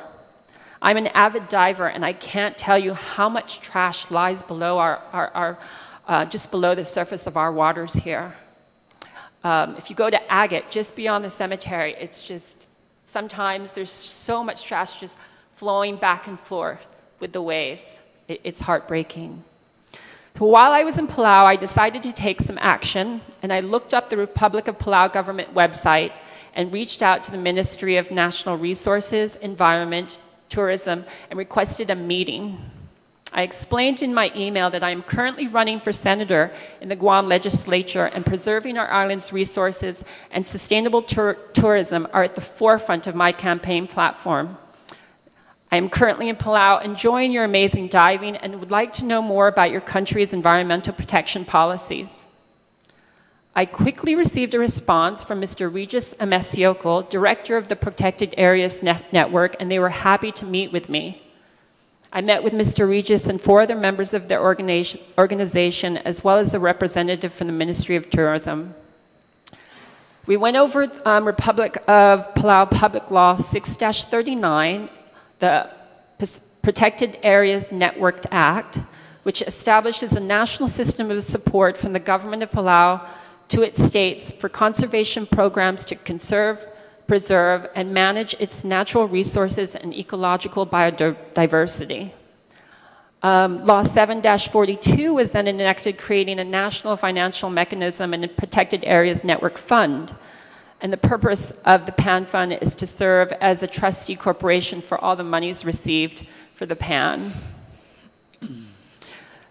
I also learned that the Republic of Palau found that its tourists and visitors were more than willing to contribute to the protection of the natural resources they travel to the Republic to see. An environmental protection fee, the green fee, or Pristine Paradise Environmental Impact Fee, enables the PAN office to provide funds to its sites. This is the $100 that you pay when you get to Palau. And they went over the distribution of that money with me, and $15 of that every $100 goes to protecting the environment in Palau. In November 2017, the president of Palau signed into action a law banning plastic bags within 2 years. And I think that's something that you should consider. I'm going to ask you to wrap up soon. I'm sorry? I'm going to ask you to wrap up soon. Oh, okay. Advocating for the reduction and ban of single-use disposable plastic has been a passion of mine for a long time. I'm a small business owner, and I provide paper bags to my customers when they purchase items from my business. Thank you, Senator Lee, for proposing this bill here in Guam. Banning retail distribution of plastic shopping bags alone will not solve the problem, but hopefully this act will get us all thinking about ways to reduce our dependence on plastic, and especially on disposable plastic products. And it's hopeful that banning plastic bags is an optimistic step that residents and non-residents will adopt sustainable practices and avoid the use of plastics in order to preserve our environment. Sidus Masi. Thank you very much. Ms. Taitano? I don't know, Mr. Chairman. I don't think I'm going to be the most popular person speaking today, so I'd like to ask those participants here, you know, just to don't boo me or throw plastic at me, all right? I am with the Guam Environmental Protection Agency. My name is Conchita S. Taitano. I am the Air and Land Division Administrator with Guam EPA. When you hear my testimony, I hope that those here today keep in mind that Guam EPA, based on this proposed bill, would be the primary implementer of this piece of legislation. That means we are the enforcement arm.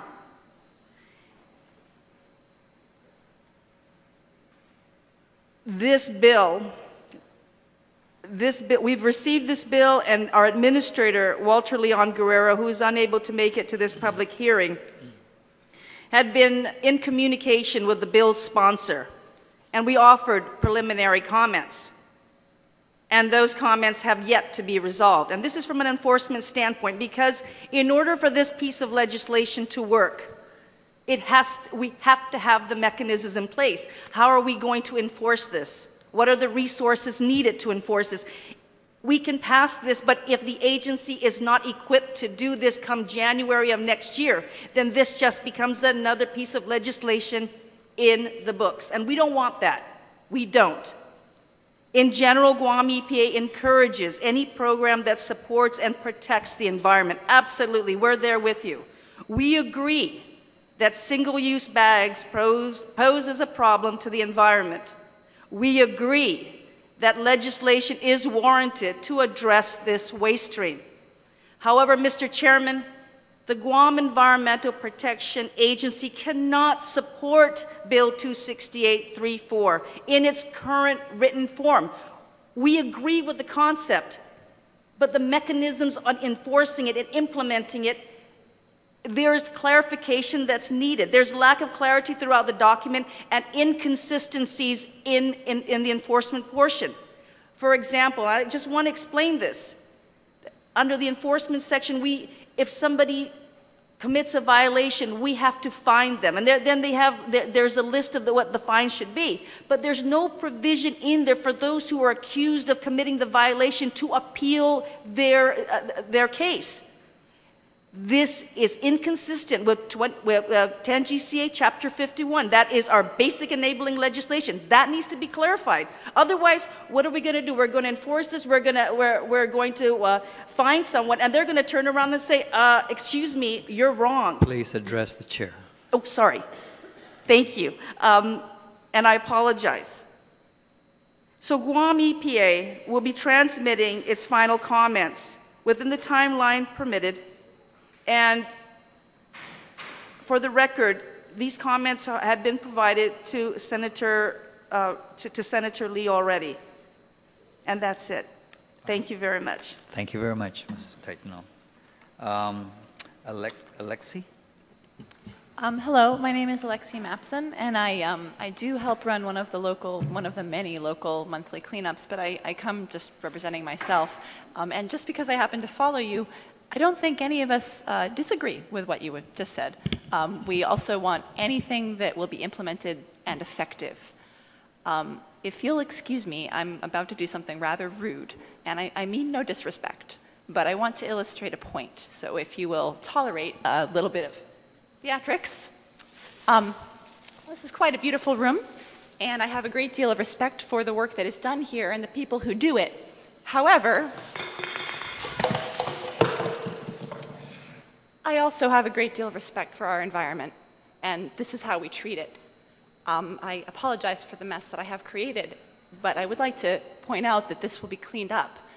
And when we do this in our environment, it is not. It remains there for thousands of years. So I'd like to point out that this is less than 2 minutes worth of effort. In my walk here from my car, which is parked on the other side of the park, this is what I found. And it illustrates a point that we are blind. We do not even recognize our addiction to plastic and how regularly we use it. Whatever amendments are made to these bills, and in whatever form that they are passed, they would represent an eye-opening process where we are forced to confront our behavior. And people who have much more pressing issues, childcare, getting dinner ready, they're just trying to get through the grocery store as quickly as they can, they will be forced to notice that this is not convenient, that this is creating a problem that will last generations. So, however, it is revised, and I agree with the recommendation of reducing the time frame and clearing up some inconsistencies in implementation and enforcement. Whatever bill is passed will serve to force us to confront our addiction, and hopefully it will spur action towards a complete ban of all plastics and further effort towards recycling. Thank you very much, and I will do my best to clean this up.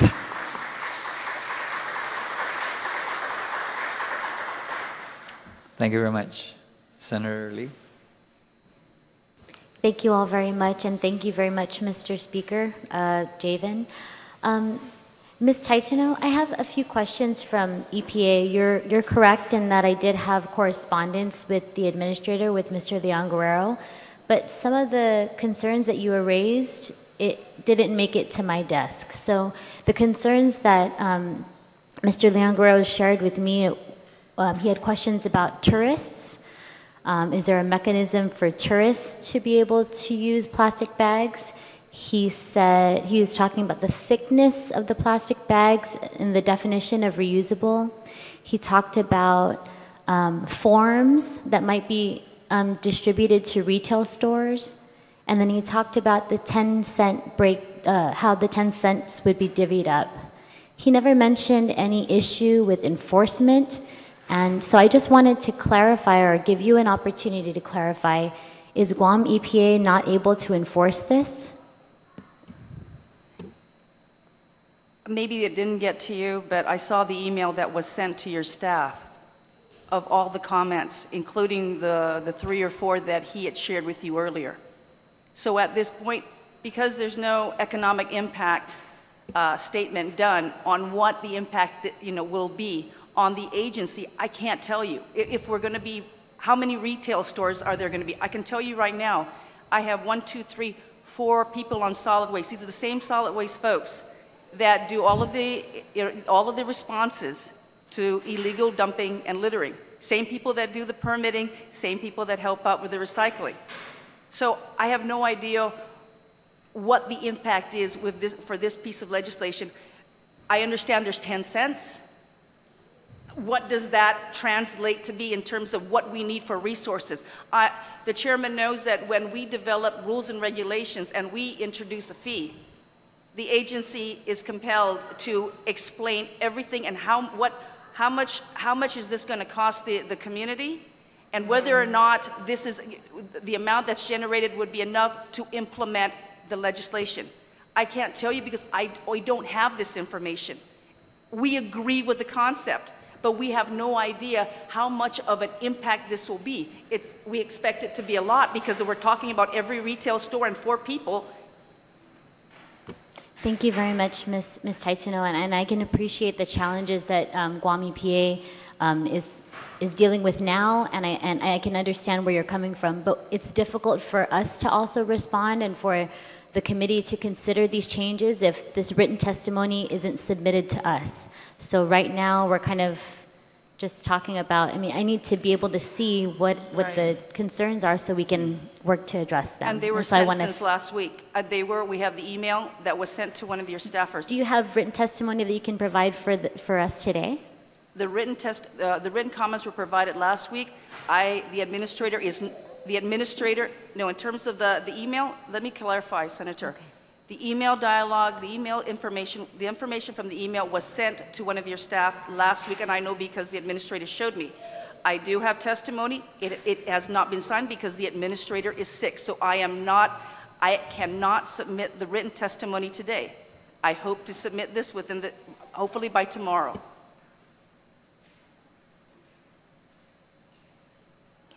It's my understanding that there were questions asked from our office, but we didn't really receive feedback. So I'm just looking forward to seeing the actual feedback that you're talking about, and then we can work together and try to make changes on this bill. Thank you very much. And I'd like to add, Mr. Chairman, and I know you have a meeting.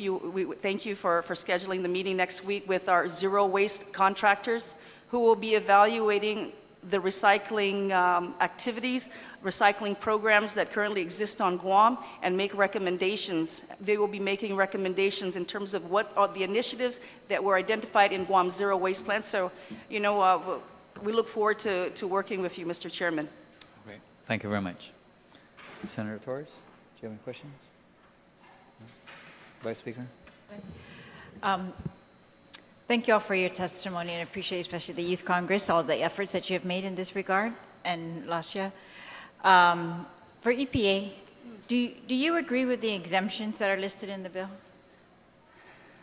I also wanted to ask that of Dr. Shelton, sorry, maybe if you could submit that in writing after the hearing, whether you agree with the exemptions that are listed in the bill as to what we could use the disposable, this bill does not ban these disposable carry-out bags from being used for this whole list of items, including, you know, meat, newspapers, dry cleaning, that list.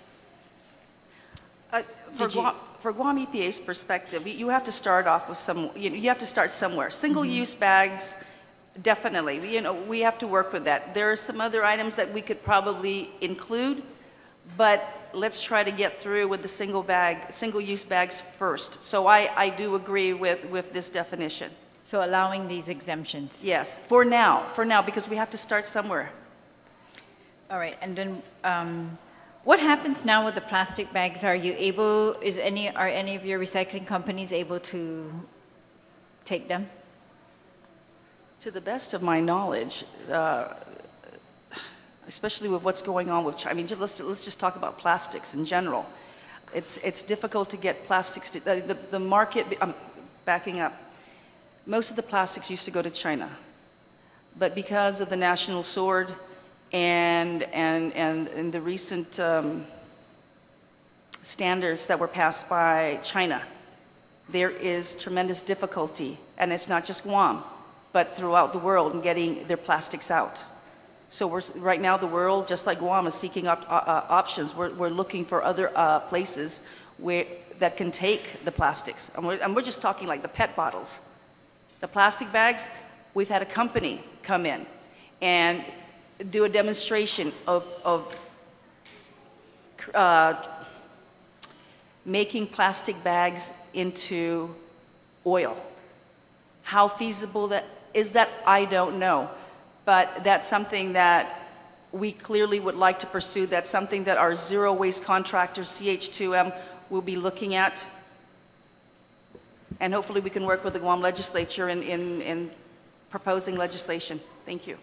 All right, what about this, they allow disposable carry-out bags, reusable carry-out bags, if they are even if they're plastic, if they are biodegradable or compostable? Yeah, I actually had a question about that because it's very limiting. I understand it has multiple reuse and is made of cloth, fiber, and other machine washable fabric.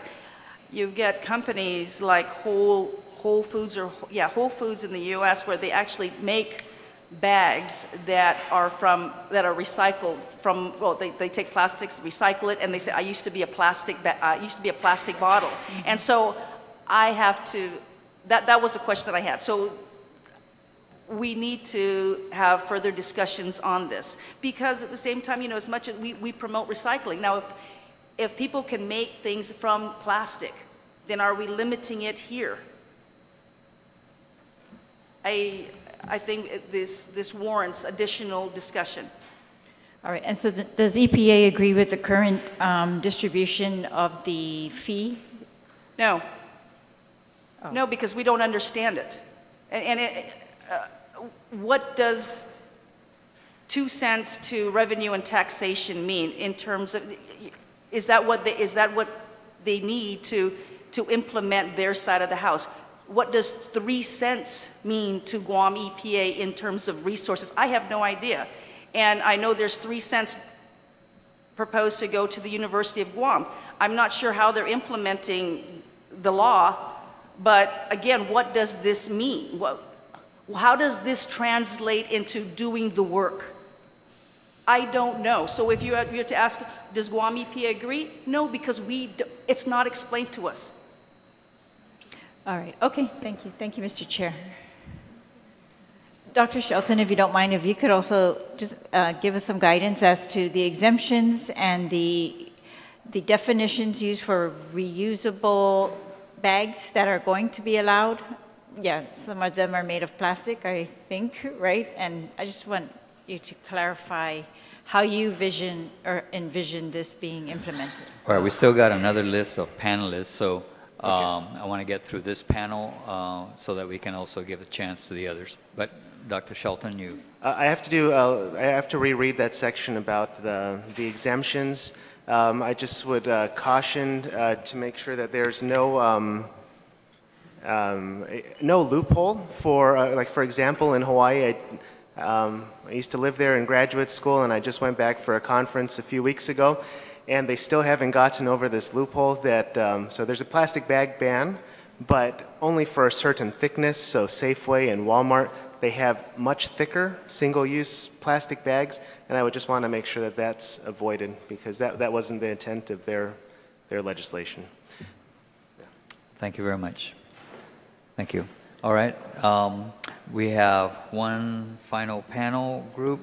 We have, I want to say, Trevor, Taryn, Baylor from the Sea Grant.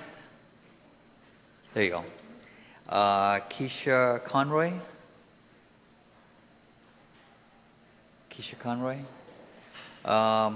Megan.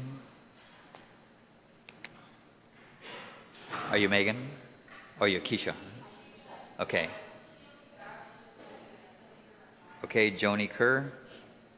Kyle Dahilik.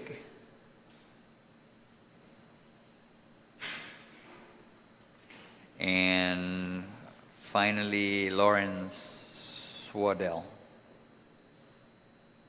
Okay, so we'll start with Trevor. Hello.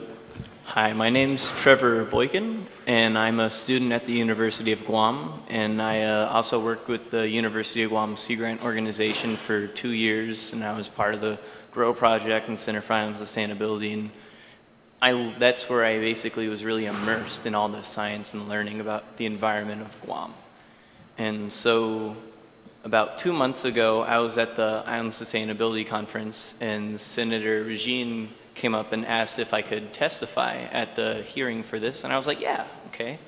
And I thought about what would be the best angle for me to come at it. And I was like, you know what I'll do? I'll try giving up plastic. I will try to avoid every single plastic piece that I can possibly just get around and see what life is like living without plastic. And I gotta tell you, it was easy for 2 weeks because I didn't leave my house. And then when I actually went into the real world, when I went to the food court, I found myself just in a struggle. I'd go to the food court and I'd get Subway and I'd get a drink, and I wouldn't get a lid or a straw, and everyone would look at me like I'm some kind of weirdo, like, why don't you have a straw? And it's this plastic bag ban that's really bringing light how important plastic is to people, how important the convenience of it is to people. And I really believe that plastic is just the perfect example of convenience, because it's something that we have with us every single day. It's something that we interact with every single day, and it's for brief moments. It's when we use a plastic fork. It's when we use a straw. When we go to the grocery store and we get plastic bags.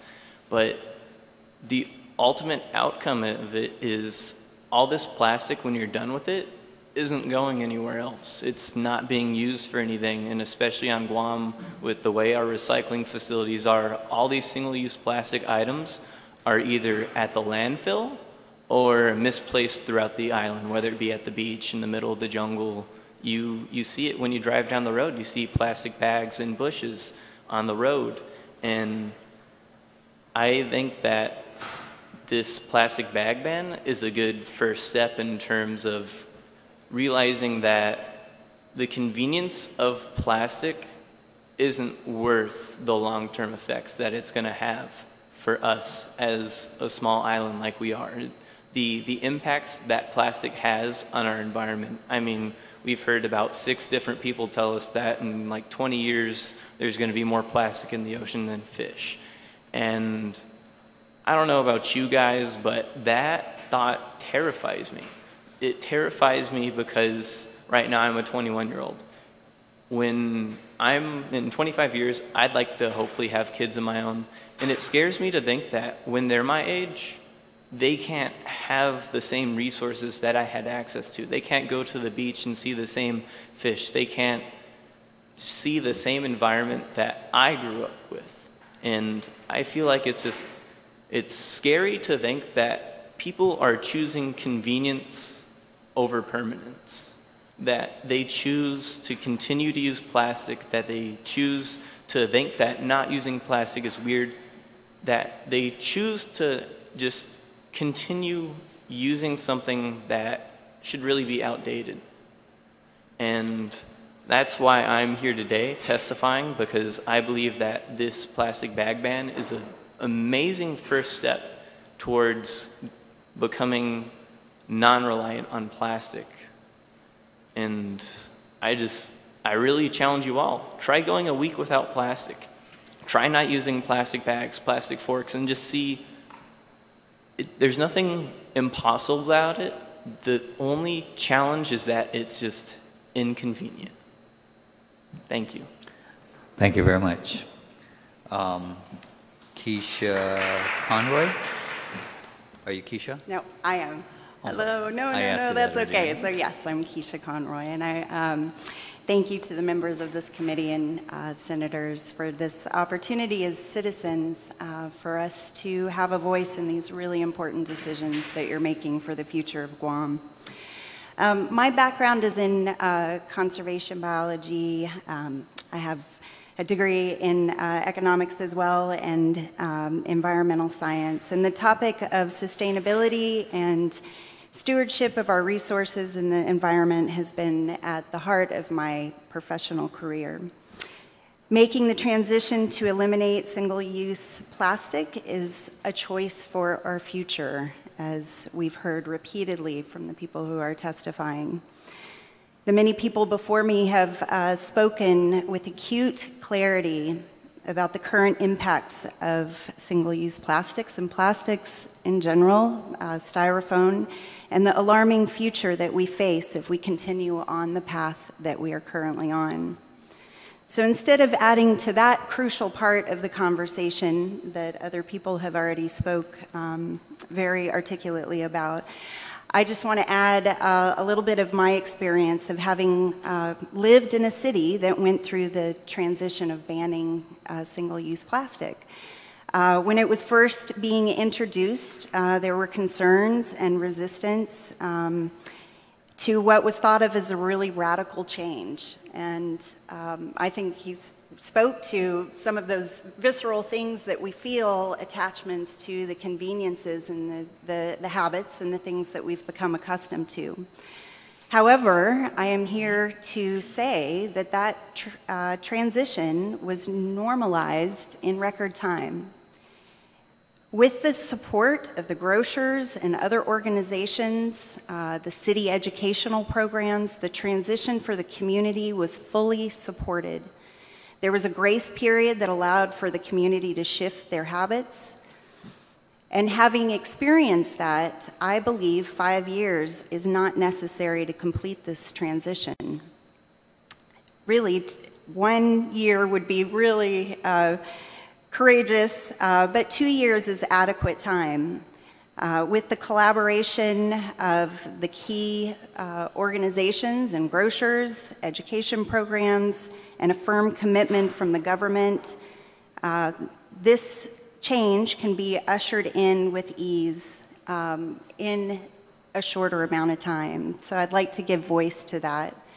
We must move forward with a sense of urgency. Now is the time for change. So I am here to enthusiastically and passionately support Bill 26834. However, I urge you to consider a shorter time frame.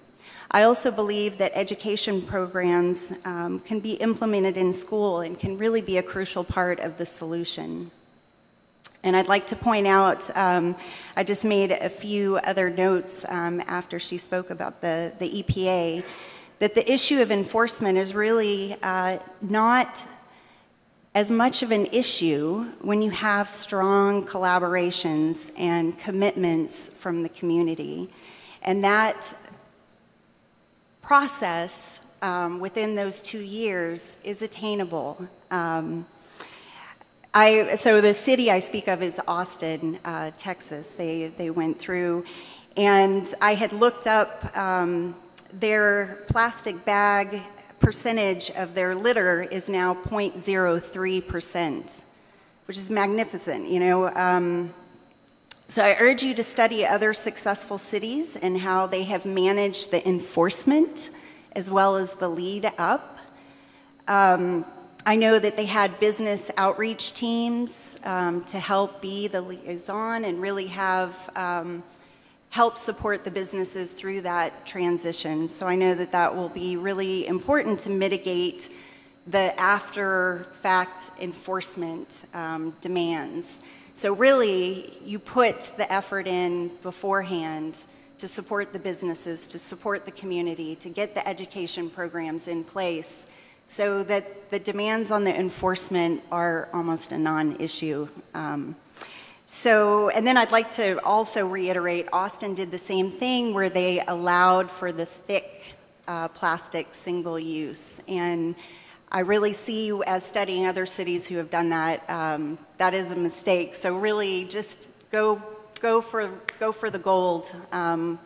And I guess just in conclusion, again, reiterating that we often create stories and worries and anticipations, and it's important to think through all these issues that could come, but often people are open to change. And if you support them, if it's made in a positive way, if education is there to support, the change can happen with ease and successfully. Thank you. Thank you very much. Ms. Megan? Hi. Yeah, my name is Megan Macalonis Hernandez. Thank you for writing this bill, and Youth Congress for writing your bill. I am in support of both of them with minor changes, like everybody else is mentioning. So it's going to be a lot of repeat and repeat here, but I feel like we're all coming from different perspectives, so I'll give you where I'm coming from. I moved to Guam in 2015 because I'm an employee with the National Park Service, even though I'm not here talking for them or representing them. A big part of my job is picking up trash, and I didn't realize how big of a part of my job that would be until I moved here. And one day, there were 4 of us, and we picked up trash all day at Aspen Beach, all day, and we didn't even finish. So 2 employees had to work the next day and continue picking up trash. And we had rented one of those giant yellow bins, the size of, like, you know, length of the table, width of the table to there, a giant bin. and we were filling that from one section of beach at Aspen Bay. There's a major problem here. And when I realized that, I was talking with my work partners and we decided, you know, we could really use some volunteers. So I talked to my supervisor and figured out that I could create a monthly beach cleanup. So that began October 2015, and we've been cleaning up. We've been alternating between 3 coastal park units: Aspen Beach, Gatun Point down in Agate, and Apaga Point, also like Santa Rita, Agate area. And every month, volunteers come, and it's amazing. So I just want to give you a few statistics, like data I've collected from those cleanups of 3 locations, okay?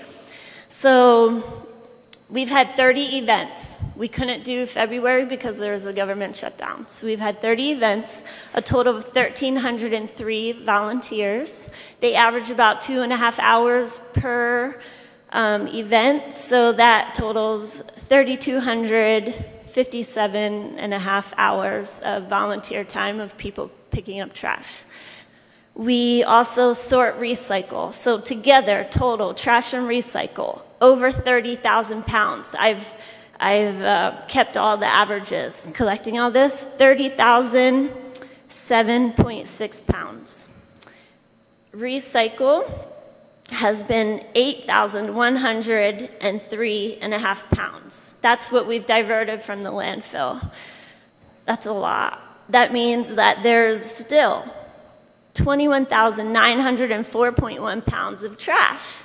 A lot of that trash is the plastics we're talking about. Plastic bags, styrofoam, cups, you know, those things you can't recycle. So International Coastal Cleanup, 2017, they had over 5,000. They had 5,369 volunteers. It's a big hit every year, you know, people come out. We now have public beach cleanups every weekend, which is also really cool. So Retidian does it the first Saturday of every month.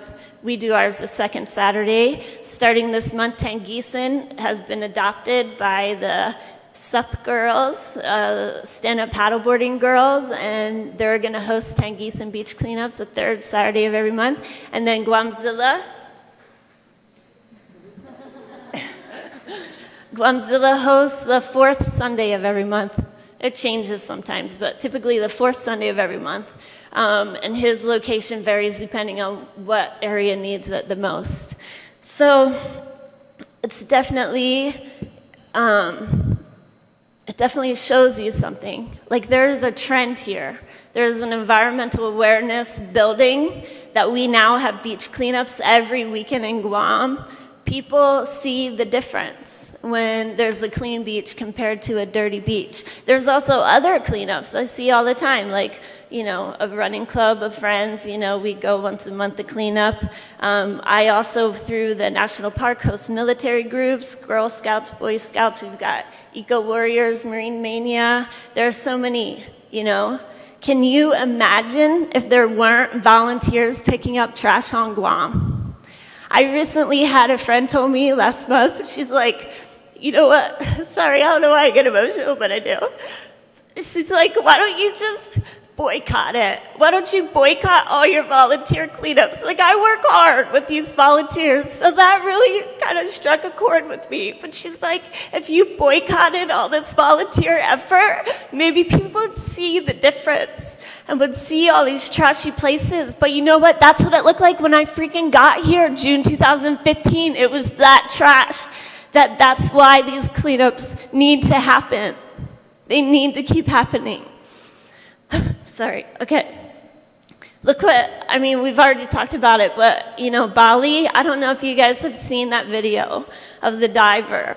He's diving an actual dive location, and you're watching this video from his GoPro or whatever, and you see plastic bags just like floating around him.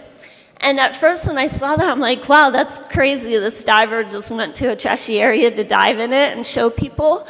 But then all of a sudden, in the video, you see a manta ray swim by. And you're like, holy crap, that's an actual dive site. That's what the dive site looks like now. You know, you were also mentioning, even in the bill you mentioned, I like how you're mentioning these things, how Boracay Island has been completely shut down from tourists. So if Guamzilla were here today, Dan Mormon, he's really close with the Guam Visitor Bureau. And I don't know, I'm guessing they didn't show or they aren't talking, I'm not sure. If you can read whatever Dan wrote, I really think you should, because I know there's a written testimony here from him. He knows a lot. One thing he taught me is that there are people signing, you know, they're filling out these exit forms when they leave the island.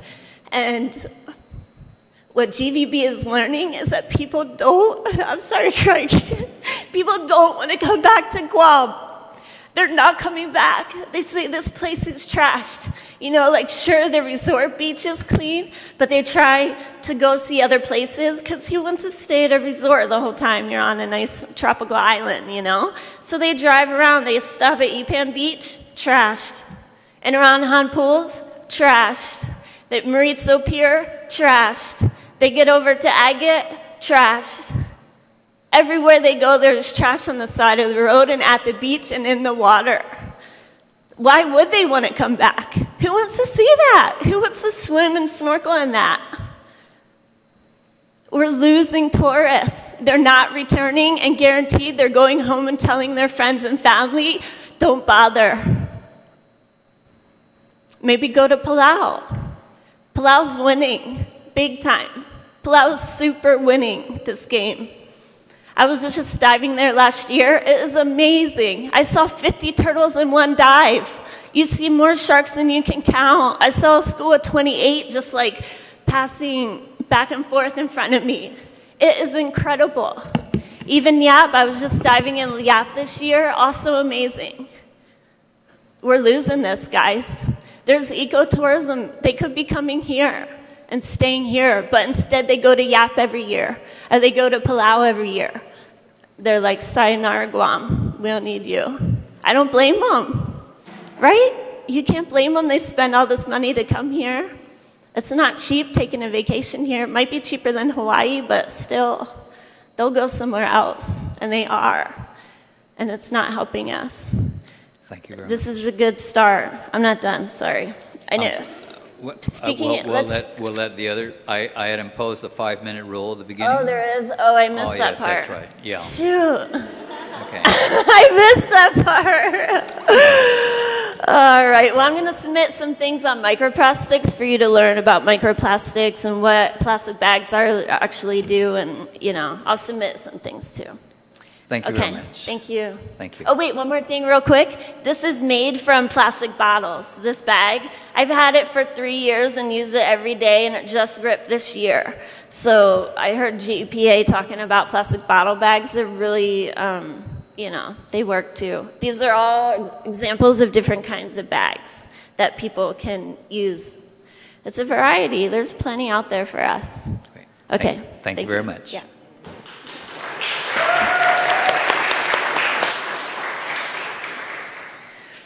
Ms. Kerr. I don't know if I can follow that.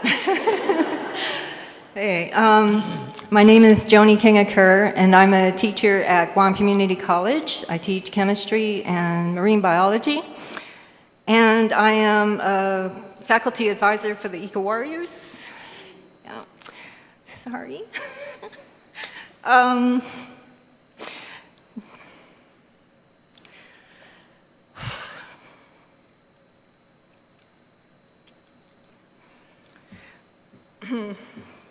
This is harder than I thought.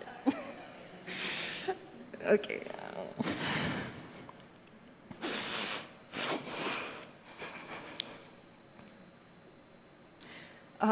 Earth Day was last week, April 22nd. If you look up, that's the banner that we used for our Earth Day March. That was the Guam March to Protect Mother Earth. And I think that both bills are very timely. This year, the Earth Day Network, which is an organization that registers Earth Day marches, placed a lot of emphasis on ending plastic pollution. On Earth Day, millions around the world called for banning plastic straws, bags, utensils, and styrofoam. And for those that don't know, yes, that is a plastic, and single-use plastic containers. People are more aware of the harm that plastics pose to wildlife, humans, and our soil and water resources. Even the air that we breathe is not safe because, as we well know, a lot of people on Guam burn trash, and that's loaded with toxic plastic waste. Being a teacher, I ask my students this question, and I'm really shocked at how little they know about where plastic comes from. Like, do you guys know where plastic starts? Like, where does it come from? And they say, plastic something? And I'm like, you guys, it's oil. It's oil, it's crude oil or petroleum. And that's the same oil that makes our gasoline and other energy products. Oil is biogenic. It's formed from the decomposition of primarily plants, algae, phytoplankton. It takes millions of years, high pressure and heat to turn that biomass into oil. The crude oil is then pumped from underground or underwater. It's used to run our power plants, cars, airplanes, and it's used to make plastics. The elements that make up oil are primarily carbon and hydrogen. So this is carbon that was once carbon dioxide gas. Carbon dioxide gas is in the atmosphere. And these organisms that lived millions of years ago, they grabbed that carbon dioxide out of the air and turned it into their organic tissues. So when we pump this oil out of the ground, we refine it, process it, combust it. That carbon readily goes back to, it reacts with oxygen in this combustion reaction, and it makes carbon dioxide again. So it's this release of CO2 that threatens our planet with global warming. And so this is really also a climate change issue, global warming issue. When that oil is made into a plastic bag, we use it for minutes, maybe days, and that's a relative heartbeat of the time it takes for oil to form and become a plastic bag.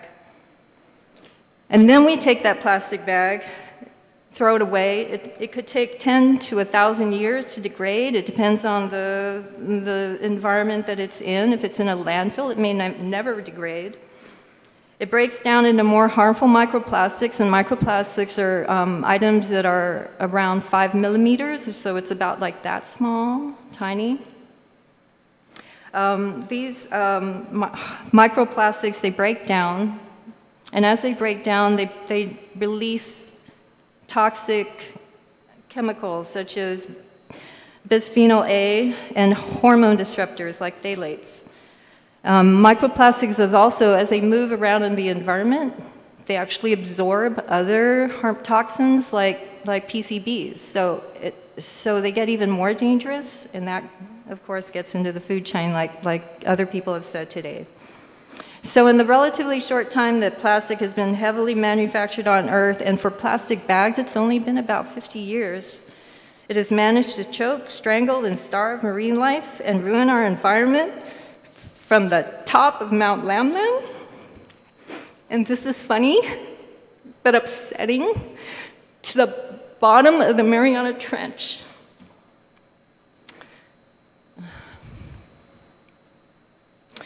We had researchers come and show us some video that they took of the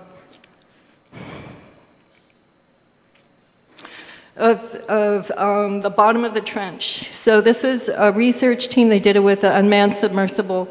And then I asked, so did you find trash? What'd you find on there? And they said, yeah, we saw trash. They took pictures. They found a Spam can. But one of the really upsetting ones was a big garbage bag, a black garbage bag at the bottom of the trench.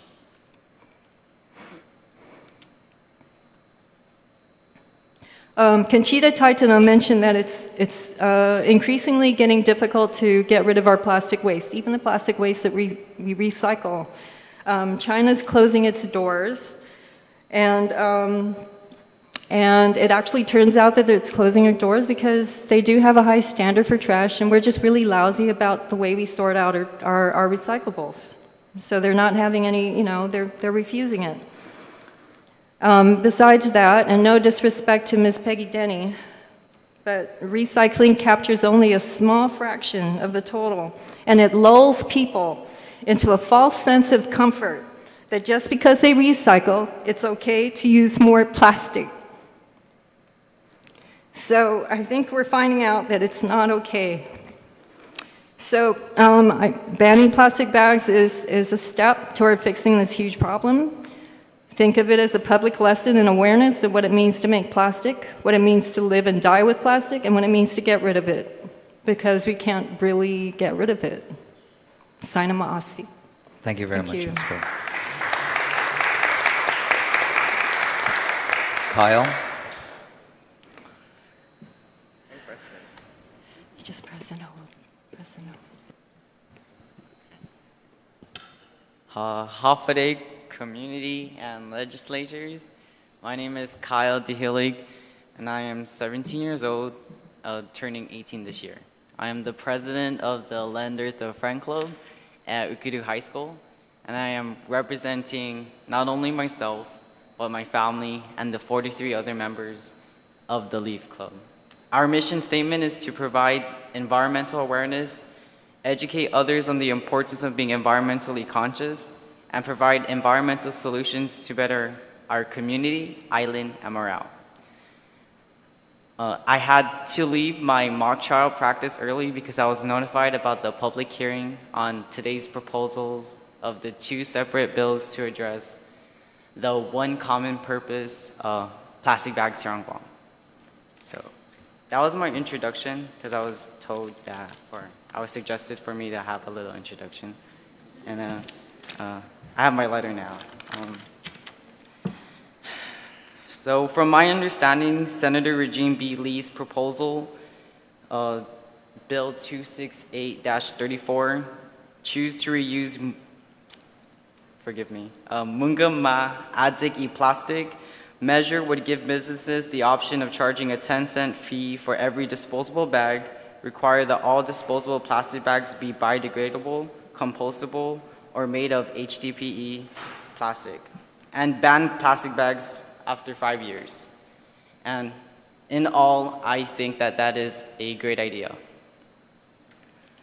The sister proposal by the Guam Youth Congress to charge 35 cents for each bag and result in a complete ban on plastic bags in 1 year, in theory, is great. I can't throw statistics out on how many plastic bags Guam is plagued with, but you can walk along Marine Drive and see that it is an issue here on Guam. I don't have the statistics, but I can tell you about the story that I have experienced. My family and I had traveled to Japan on a trip, and being environmentally conscious is not the first thing my parents think about when it comes to shopping. The first thing my parents think about is, how can we save money?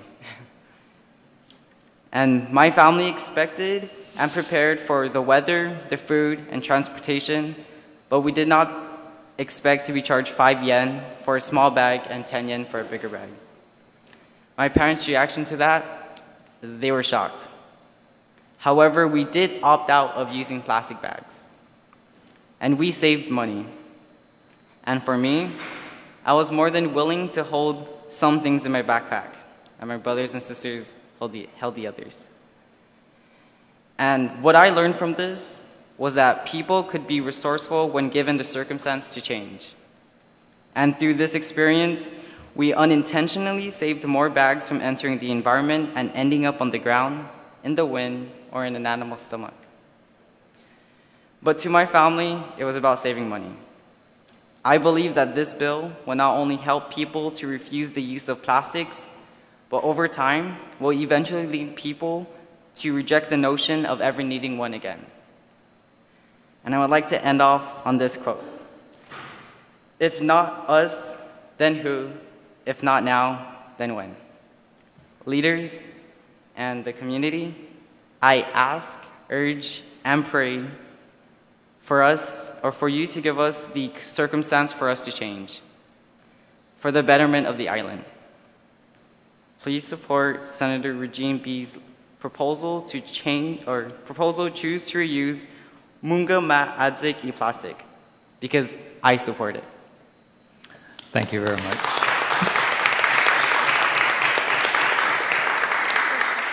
And to close out our list is Ms. Lauren Siddell.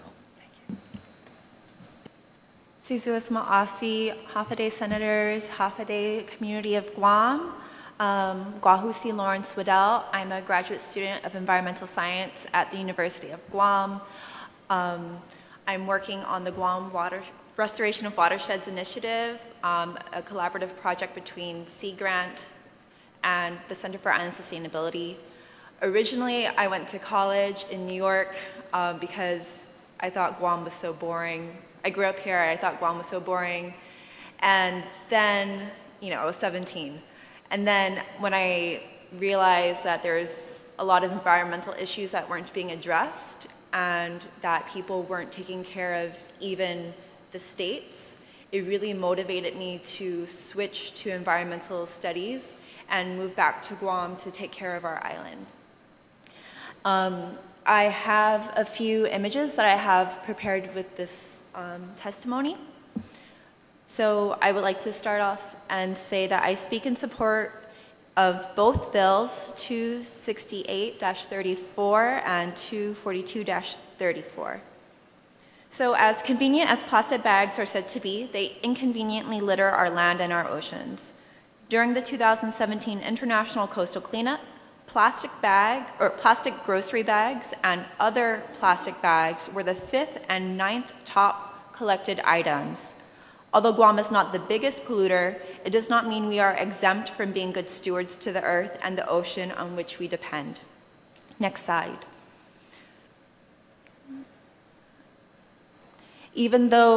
Next slide, please. Back. Okay, thank you. Even though each plastic bag is only used for 12 minutes on average, each plastic bag can take 20 to 1,000 years to decompose. Next slide. And in our oceans, they break up into smaller and smaller pieces. Next slide. Which are now termed microplastic. So that right there on the screen is microplastic. Next slide. When plastic bags enter our oceans, they are likely to be eaten by marine animals, entangle them, or even get caught in our reefs. Approximately 1 million marine birds and 100,000 marine animals die each year due to plastic ingestion or entanglement. Marine animals like sea turtles, next slide, eat plastic bags because they look like jellyfish, something that they usually eat. 1 in 3 sea turtles that have been autopsied have had plastic found in their bodies. Plastics can also absorb the scents marine animals associate with food, which trick animals into eating them. But it's not just turtles. Next slide, please. Even large whales are eating plastic bags that are in the ocean. Their stomachs, although large, cannot break down the plastics, and they eventually kill the whale. Whales have been found dead on the coast of Spain, Australia, Germany, Norway, and Norway, to name a few countries. And these whale deaths are not infrequent. Plastics are also in our seafood. Next slide. 1/4 of the seafood sampled in fish markets in California and Indonesia have had plastic in their guts. And even mussels and oysters have plastics found inside them.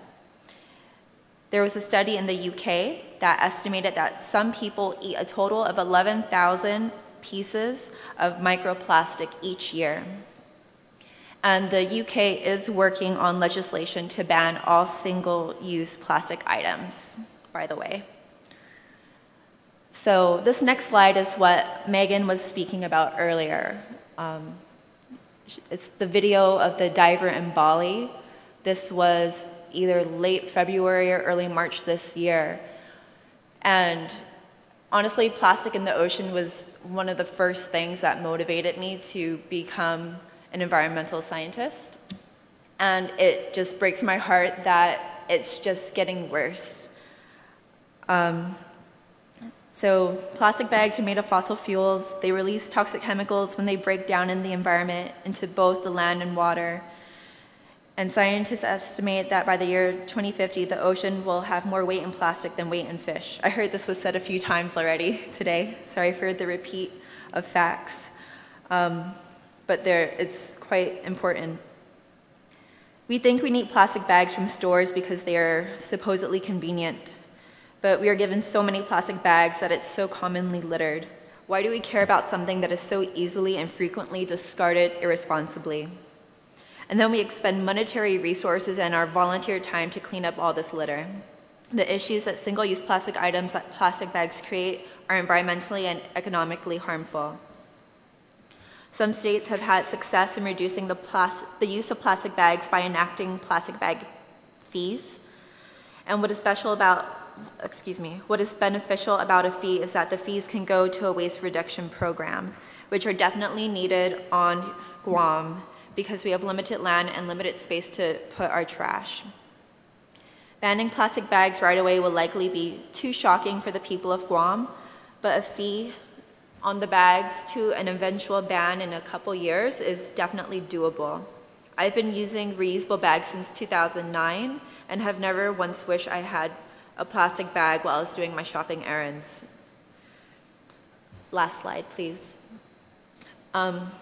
We are behind our neighbors in the Micronesian and Pacific region in enacting plastic reduction initiatives. This image was from a presentation at the Conference for Island Sustainability.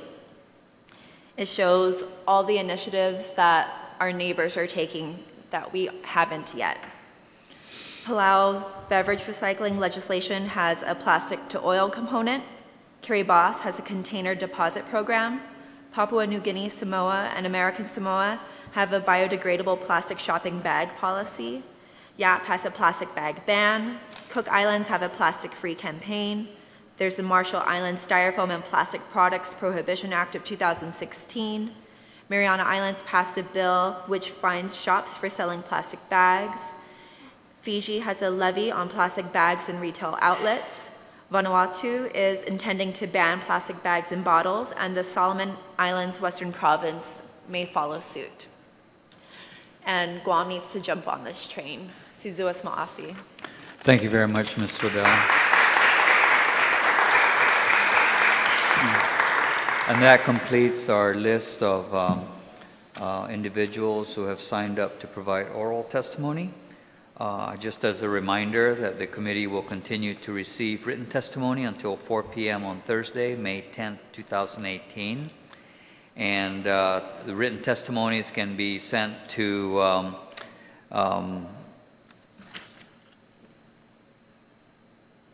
address them to Senator Thomas Sierra, Chairperson, Committee on Environment, Land, Agriculture, and Procurement Reform. It can be dropped to the mailboxes here at the legislature or emailed to office@senatorada.org. There being no further testimonies, the Committee on Environment, Land, Agriculture, and Procurement Reform certifies that this public hearing is complete. It is now 6:30 p.m. Thank you very much. We're